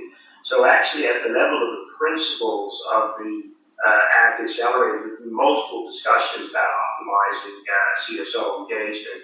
And right now, there's 4 ways that we work with the specific question of Canada. Most important is within each one of the pillars, as well as the ACT Accelerator, the access and allocation. I think we have some feedback there. Someone else's mic is on. So as well as the access and allocation work stream and the health systems connector, each one of those areas, pillars, have got multiple work streams. So the very first and most important thing is that we get the right folk from the CSO side contributing and working within those pillars and work streams. So that's one area. The next area is some of the pillars have management groups in which they're trying to ensure there is a CSO representative selected ideally by the CSOs to be able to ensure their perspectives and expertise are informing that work. And then we have, now we've been setting up within pillars and also more broadly, a regular set of both consultation information sessions with CSOs. We had one just 2 days ago on the issue of the COVAX facility. So there's multiple mechanisms both to keep CSOs informed, to get their perspectives, to consult, but also to get their expertise working on the work of Act A. And then finally, in the council now, what we want to ensure is that the civil society have standing invitations and reps that would be part of the deliberations of the council, and these would come from those who are working within the pillars and on the broader work, the access work, etc. So that's a brief overview of how the CSO work is going forward. We're going to have another discussion on that with the principals this morning, and I hope the therapeutics folks can bring that alive a little bit with their comments. But when I have the floor, I'd like to speak to the issues that were raised by France in terms of the membership of the donor facilitation group and the consultations around the facilitation council. So first, in terms of the donor facilitation group, this is a relatively large now, ad hoc group that came together after the first pledging event. It's a group of interested donors played a role in that pledging event, and which has grown over time, such that now there's well over a dozen donors that are part of that. It's convened by the European Commission. France, of course, is a prominent member of that group. It meets actually about every 2 weeks, every month. It doesn't have a standard meeting agenda. It's really set by the EC with the donors, depending on when they feel they need to meet to discuss issues. The members are a combination of government donors, philanthropies, as well as the World Bank is now an observer in the group as well. So as we go forward, and as I showed on that last slide in the presentation, or the penultimate slide, we want to make sure that we continue to have a donor platform that engages with and forms the work of the council. And then on the final issue with respect to the facilitation council itself, the Director General has laid out the broad perspective that he has for how the council would be constituted in these slides in terms of the number of governments, the kinds of groups that he would like to have representation from. He's interested in any perspective that member states might like to share. There have already been consultations with the donor group, with the EC, with some of the principal groups, and others. So if there are suggestions, we'd be delighted to receive them through the ACT Accelerator or the governing bodies group. With that, back to you, Fabio. Thank you. Thank you. Would Paul Shire want to compliment on the civil society? Yes, just briefly. I think Bruce gave a very comprehensive answer there. But Millie, to your question, I think it might be, I might be able to give you a little bit of a touch and feel about what it's actually like, what we're doing practically at the working end with civil society. So the way we dealt with this, we have 4 work streams in our partnership. And the way we dealt with this right from the beginning was to recognise that we needed appropriate representation, but that we needed to have a vehicle to make that possible that was agile as well. And so the way we did that was for the civil society groups to convene themselves as a full set and then arrange for their own representation across the partnership. And the way it's been done is to have 2 representatives per work stream. So what we see when we're doing the work, for example, in R&D, we have people in the R&D discussions when we're actually doing the work. In R&D, clearly the work is scientific work, you look at all the available trials, you figure out which ones are better, you make decisions and judgments, you manage the pipeline. Similarly in the other work streams. So we've done it through the very simple, practical method of integration, i.e. we have the civil society people writing with us, doing the work. And we found that incredibly valuable.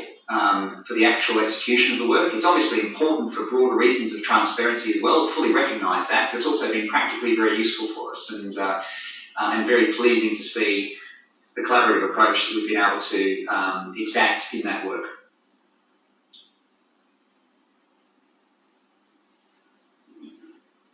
Thank you, Paul. Can I now give the floor to Philippe Dineton to answer at least 4 questions from the French delegate. One about the work on the therapeutics, the 2 small molecules, which are they? The shortfalls on funding, how did we arrive at that figure? And the map of the R&D funding? And where are we able to discuss with pharma and which pharma? Philippe, over to you to address the 4 questions. Thank you. Thank you. Just provide me guidance in terms of, shall I respond in French or in English? Happy to do anyway. There is translation, eh? Très bien, donc je vais profiter de cette occasion. Excellent. Well, then, since we have interpretation, I will reply in French. First thing, the question of the molecules. I think it's slide 9, in fact.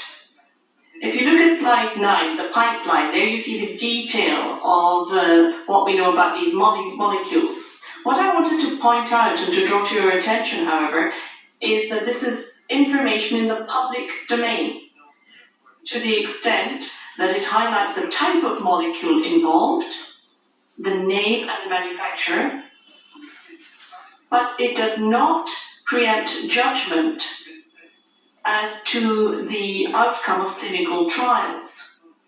What it states is that we are awaiting initial results over the next few months.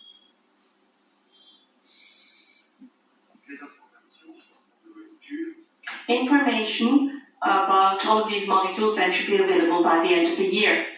On the question of new therapeutics, there are products that are very promising when we look to the future. But you might, for instance, be talking about things like AstraZeneca, Liris, or other companies that are involved. Here again, you have a list. Now let me emphasize that when talking about these therapeutics, these treatments, we're not saying that anything is definitely going to work. We have these new small molecules with the code names that they have right now. For instance, you can see there GSK and so on. If you look at this slide, you can see it. But let me say again, this is information in the public domain. And you also have information about the drugs and the medicines that are being evaluated at present to give us new clinical indications that would be relevant for COVID. And again, you have different types of manufacturers, because some of them are generics. Another question. Are we discussing access? Yes, we are. This is discussion that is underway at present, so I cannot give you any figures about it today because by definition this is ongoing, it's something that's underway. But what I can say is this, we're thinking about prices subject to validation from clinical testing and production capacity, and those prices will be very different, let me put it like that, very different from the type of pricing you might expect for this kind of molecule. And I'm thinking particularly about the products we knew today that are essentially used in Northern Hemisphere countries alone. So we want to start by trying to ensure access that would be at a much more affordable level. Now, how would we achieve that? Well, of course, we're thinking about different forms of production. It may take some time to get production up and running. We're also thinking about alternatives to this first wave treatment, so to speak. And here again, we are looking carefully at the situation to see what other sources of supply we might be able to identify when it comes to development of these kind of products also. There's a lot of academic work going on alongside what we're talking about here. And again, by the end of the year, we're expecting to have confirmation as to the efficacy of some of these therapeutics, and then there would be an ongoing impact on production capacity. Now, as well as that, we're working very closely with the Medicine Patent Pool at this stage for evaluating licensing for different types of products. We're working very closely with WHO, of course. And as discussion goes forward, we will enter into negotiations as required. Firstly, we want to ensure that any agreements entered into with originating companies at this stage do not prevent generic production at some point in the future. And we're going to see how best we can negotiate that in order to ensure that we can have a broader approach. Initial production can, as we know, only cover a small portion of needs. And that brings me on to the financial needs. It's quite difficult, actually, at this stage to go into too much detail about this. As Paul has said, we have analysed the situation today, and it was on the basis of that analysis that I put forward the different scenarios when it came to prevention, when it came to mild cases or more severe cases. And here again, we try to calculate the number of people in different situations, thus to calculate the needs and thus come up with an estimate of the funding that would be required. But all of this represents an estimate. It's regularly updated as more information comes in, as we identify the most promising therapeutics, and also as we seek to identify more precisely the numbers of people who are likely to need treatment. And the more precise information we have about that, then the more precise can be our information about funding also. There's something very important I want to stress at this stage. Looking at the scenarios I referred to, scenarios concerning product development and frameworks for use, we think that we will not have all of the products for all of the different possible use scenarios. So we considered 5 different types of use, and we think that 2 or 3 products would be available for each of those cases, would be able to meet the characteristics required in each of these cases. And therefore that underpins the way, again, that we estimate the funding or the financing that would be required.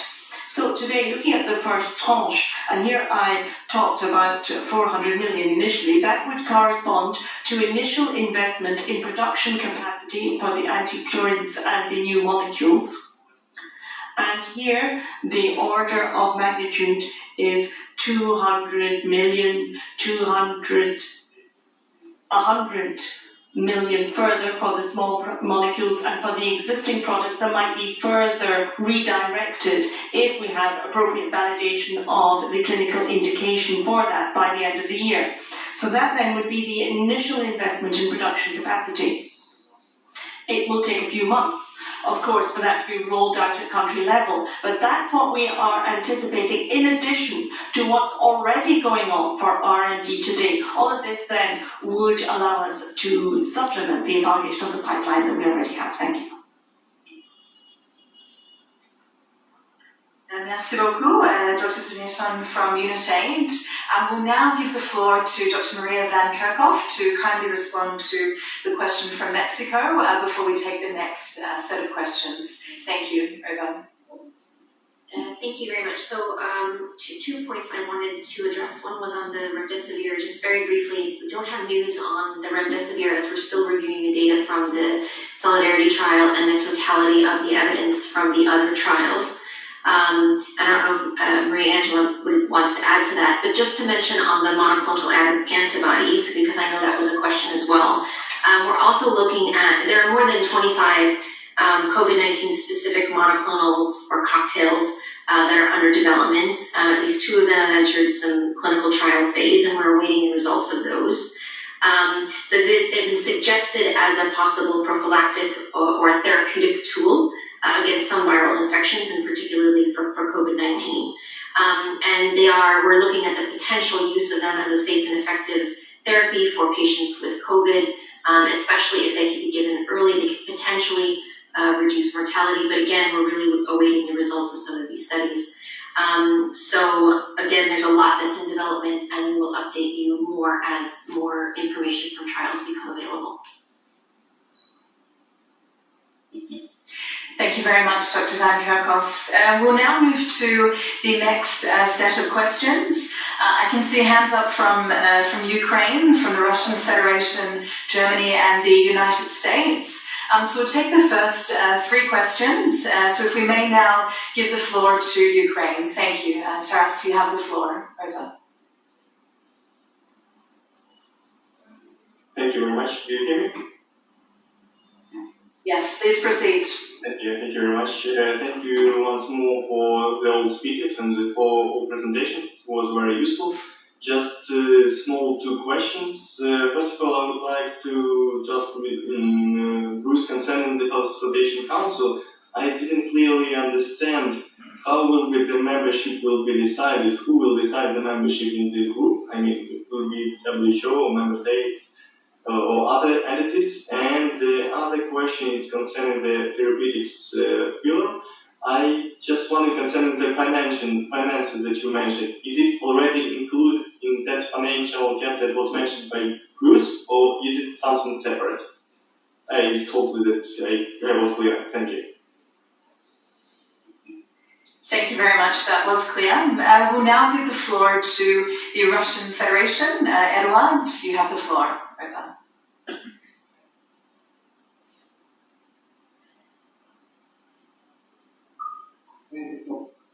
You hear me? Yes, please proceed. Thank you. Thank you. Since there is an interpretation in Russian language also.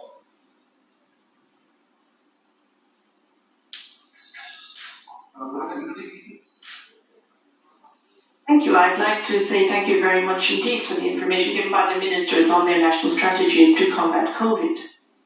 And I also thank Unitate and the Wellcomes Trust for the information that they have submitted on the ACTS component. I have a couple of questions.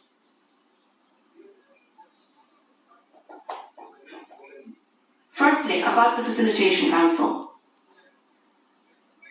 Here I would endorse the question from Ukraine about the membership of this council.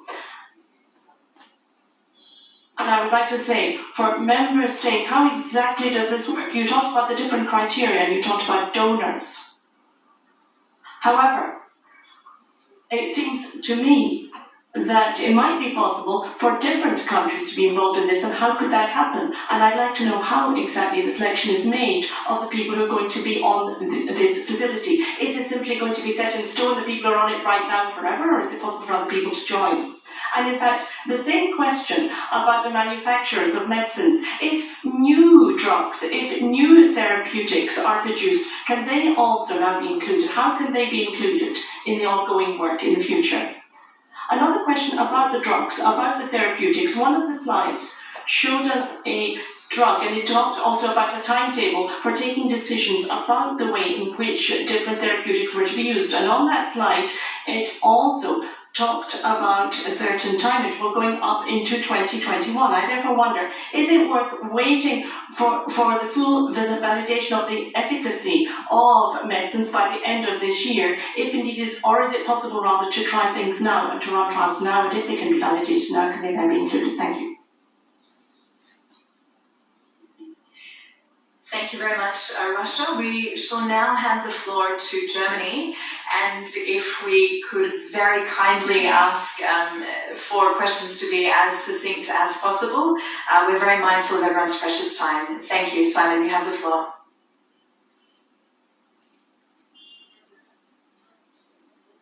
Yes, hello, can you hear me? Yes, please proceed. Thank Thanks so much, and thanks to all presenters, both the country presenters and WHO and the other two organizations for briefing us. Thanks also for the update on the Facilitation Council. Great to see progress there, and appreciate to continue to be briefed on that. My question relates to the therapeutics pillar, especially when kind of comparing it to the vaccines pillar, where we have seen, of course, and discussed a lot more in recent weeks, especially concerning the procurement. So are there already plans how this will play out in the future? Is it foreseen to have a mechanism similar to COVAX or to the COVAX AMC for the developing world? It would be great to have your thinking on that from Unitate. And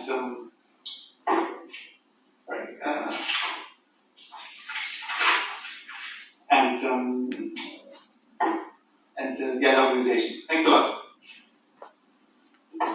Thank you very much, Simon. We shall now take the fourth and final question before handing back to the Secretariat and to others to kindly respond to these questions. If we may now give the floor to the United States, to Stephen, you have the floor. Thank you. Over.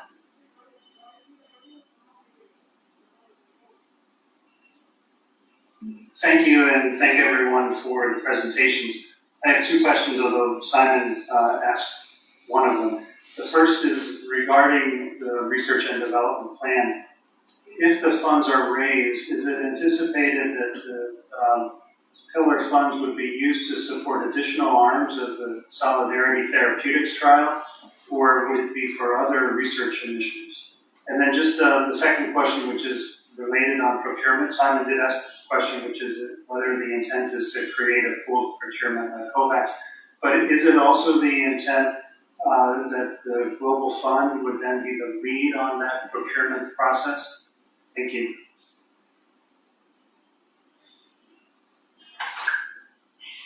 Thank you very much, Stephen. Thank you to all for those questions. We shall now give the floor to the Secretariat to respond to these questions. A very quick summary. So we had a question from Ukraine regarding the Facilitation Council membership and decision making, as well as the therapeutics pillar and finances. We had a question from Russia in relation to, similarly, the Facilitation Council membership and the timetable around the therapeutics. From Germany regarding procurement, and finally from the United States in regards to the R&D plan and procurement also. We're going to give the floor to Dr. Bruce Aylward in the first instance, and then we're going to give the floor back to our colleague Dr. Schreier from the Wellcome Trust. Thank you, Dr. Aylward. You have the floor. Over. Thank you, Fanny, and thank you for the questions. So first, in terms of the Facilitation Council, I'd like to remind the Honourable Member States, in terms of the purpose of the Council, it really is to help address the challenges that Act A is facing in terms of being successful, particularly in terms of the financing and distribution issues that we mentioned. And it's really not a decision-making body as much as a guidance and enabling body as well. In that regard, the Director General is considering three major criteria to help guide optimizing the constitution of this council. And the first would be for country representatives from major political and economic cooperation groups to try and ensure as broad a, let's say, representation as possible from those geopolitical and economic cooperation groups that span the globe, and to ensure truly a balance of north-south and geographic representation. The second group would be from some of the founding members of ACT Accelerated, and those are the groups that helped to set up ACT, or the countries that helped to kick it off right from the very beginning, a number of whom did pledge. But to the important point that was made, I believe, by Russia, that would just be one part of the group. and would not include all of those who were donors necessarily, but a group of representation of them.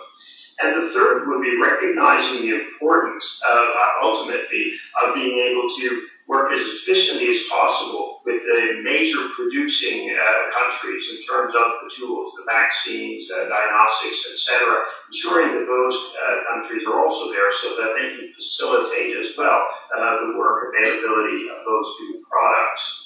In terms of deciding the final composition of the facilitation group, that would be the Director General would do that in consultation with the President of the European Commission, who was part of also kicking off this, and other members who helped to kick off the ACT Accelerator. But then he would like to bring a proposal to our member states through next week's briefing for your consideration and comment as well. And finally, there was a last important point made by the honourable delegate from Russia, whether or not this would be set in stone. And no, we anticipate that the challenges ACT Accelerator will face over time will evolve, and there may be a need to adjust and evolve the membership of the Council to help the work as it goes forward. We also recognize, of course, that the chairmanship of many of these political and economic groupings, they change, they rotate, and that in some cases they may want to rotate their representative from whomever may be the current chair. But we'll come back with a proposal next week for, and we'll of course look to member states for their perspectives and guidance as we do the specifics. And then finally, there was a question asked by Ukraine about the costs and the gap for therapeutics and whether that was included in the overall number that I showed. And yes, indeed it was. When you receive the slides from governing bodies later on today, you will see on the slide about the financing gap, on the left-hand side of the column, there's a little DX, TX, and DX, and those letters represent the specific costs for the vaccines, therapeutics, and diagnostic pillars, respectively. So they are all, we work with the same numbers, and my job in coordinating the hub is to consolidate the numbers from the pillars, but those numbers very much come from them. Thank you, Fabio. Back to you and to Univate and others for the other questions.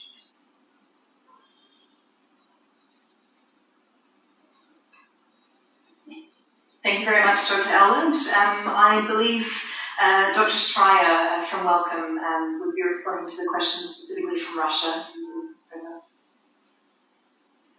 Yes, thank you. I can probably take some of the elements of German and US questions too, because I think there's a little bit of there's some common themes. I think Bruce has already answered the first part of the Russian delegate's question. So the second part, which I was to play it back, is how can new drugs or therapeutics be included in the process? The answer is that they are all included, so there's no exclusivity here. Part of the work of the first work stream, the R&D work stream of the Therapeutics Accelerator, has from the beginning been about having a full picture of the clinical trials landscape across the world, whether it's funded by the Therapeutics Partnership or its members or not. And if you consider that there are well north, it's difficult to count them, but there are well north of 2,500 people trying in the world treatment, individuals and combinations, and new ones starting up all the time. So one of the functions of the partnership's R&D arm is to look at the data as it emerges from preclinical and clinical trials, and then make scientific judgments about which ones to advance, which ones are interesting, which ones are higher prospects, and so on. So specifically, for example, the trial around dexamethasone happened to be a UK trial, the recovery trial. It reported its results, and then in reporting those results, it obviously reported very good results for those on oxygen. Hence, it was taken forward into procurement initially with tranches being bought by the World Health Organization, UNITAID and UNICEF, and then subsequently it will be by the Global Fund. So they're all potential candidates for development here, subject to one pretty important bar: they've got to work, and they've got to work scientifically. And if they don't, they're not candidates. And so I can say for that, for example, the bar is quite high. Proper randomised controlled trials, evidence of a scientific nature in the clinic that demonstrates proper clinical effect with appropriate safety. If I turn to Simon's question from Germany, and if I paraphrase that back, I think, Simon, you're asking about how will procurement be done? Will the facility, anything like the COVAX facility for vaccines, emerge? I'm a little bit limited to my knowledge in terms of my full understanding of how the COVAX facility works. But what I can tell you from our perspective is that the way it's been done is to tailor our procurement requirements depending upon what we think is the anticipated development pipeline and commercial pipeline associated with the treatments that are coming through the system.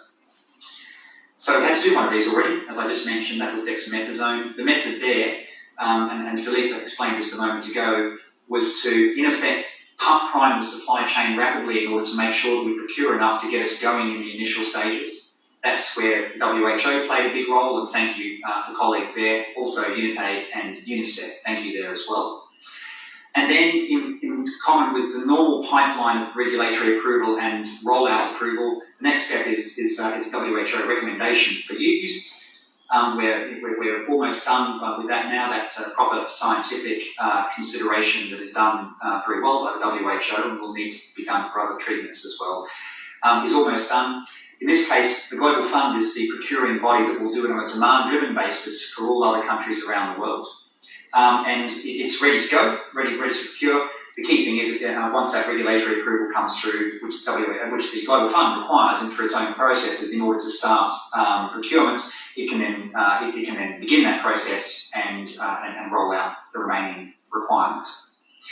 We might do that for some other compounds. To the US question from Stephen, we might do that for other compounds through the Global Fund. We may not. It will depend. The colleagues listening will understand that the treatments landscape is a bit more complex in terms of the different types of compounds, their different procurement methodologies and so on. So, it might mean it is the case that we'll need to use a more complicated set of procurement arrangements, always, of course, governed by the requirements for access. And the second, question from Stephen was around the Solidarity trial and whether funding can be used for additional arms. The Solidarity trial is a very important trial clearly. I don't need to say that in this forum, and I acknowledge the part of the question from Mexico earlier that was about the Solidarity trial as well. It's a very important trial, and it's adaptable, and makes for common protocols, and that is, of course, very good for comparative R&D work in the development pipeline.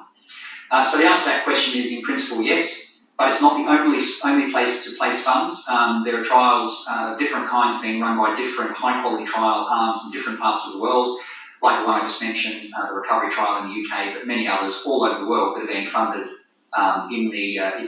right across the world in low and middle income countries and in high income countries by Therapeutics Partnership itself and, of course, by many others. Thank you.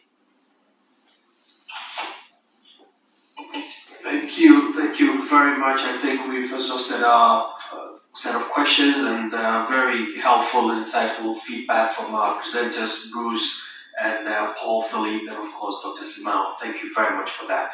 Before we conclude this session, let me give the floor to the DG for his concluding remarks. DG, you have the floor, please.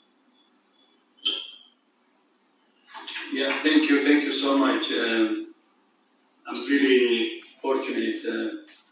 All the issues that have been raised were addressed by my colleagues, so nothing left for me except thanking them for their hard work and commitment. I would also like to thank Philip and Paul from our other sisterly agencies like Wellcome Trust and UNITAID. As Bruce said, the cooperation between agencies is really going well, and we meet regularly and focused on a common agenda, and the level of commitment is incredible. I think the most important thing is to really push that in the same direction, continue to push, and of course at the end of the day, the outcome will be very important. having a vaccine that could be shared equitably, meaning access to those who need it, and getting therapeutics the same, and also the diagnostics. And we will, I know, all agencies are really committed to make that happen, and that's why they're working day and night. So thanks to those who have joined us today here, and thanks also to those who haven't. But I would like to also thank the member states on behalf of the agencies, to thank you for your guidance and support. Then finally, my appreciation to Minister Jack Tapal of Mauritius and Minister Adam Votek of Czech Republic and Minister Marta Reyes Alvarez of Nicaragua. Thank you so much. Thank you for sharing your experience. That would be very, very helpful for countries to learn from each other. Then the last will be a kind of request or reminder. As you know, the membership of the COVAX facility is growing. Gavi, CEO, Seth Berkeley, has been here 2 weeks ago, I think, to present to you directly. And since then, the number of membership is increasing, but still not enough. So I would like to encourage all member states who haven't joined to join the COVAX facility. It's the the consensus around this, and when everybody is joining, that the impact could be strong, and the two objectives can be achieved: one, accelerating the development, and also making sure that those who need access to the products have access. So with that, thank you so much, and our next session, as I said earlier, will be fully dedicated on the resolution of the last assembly, not only the IPPR, but all the 10 sets of resolutions will be presented for discussion, and also to share with you the progress so far, and to get your guidance on the same. So with that, see you next time. Thank you so much. Thank you very much, Director General. We'd also like to extend our appreciation to our interpreters for giving us 15 minutes more of their time. We really appreciate it. Thank you very much. So we wish you all a good day, and please stay safe. Thank you. Thank you.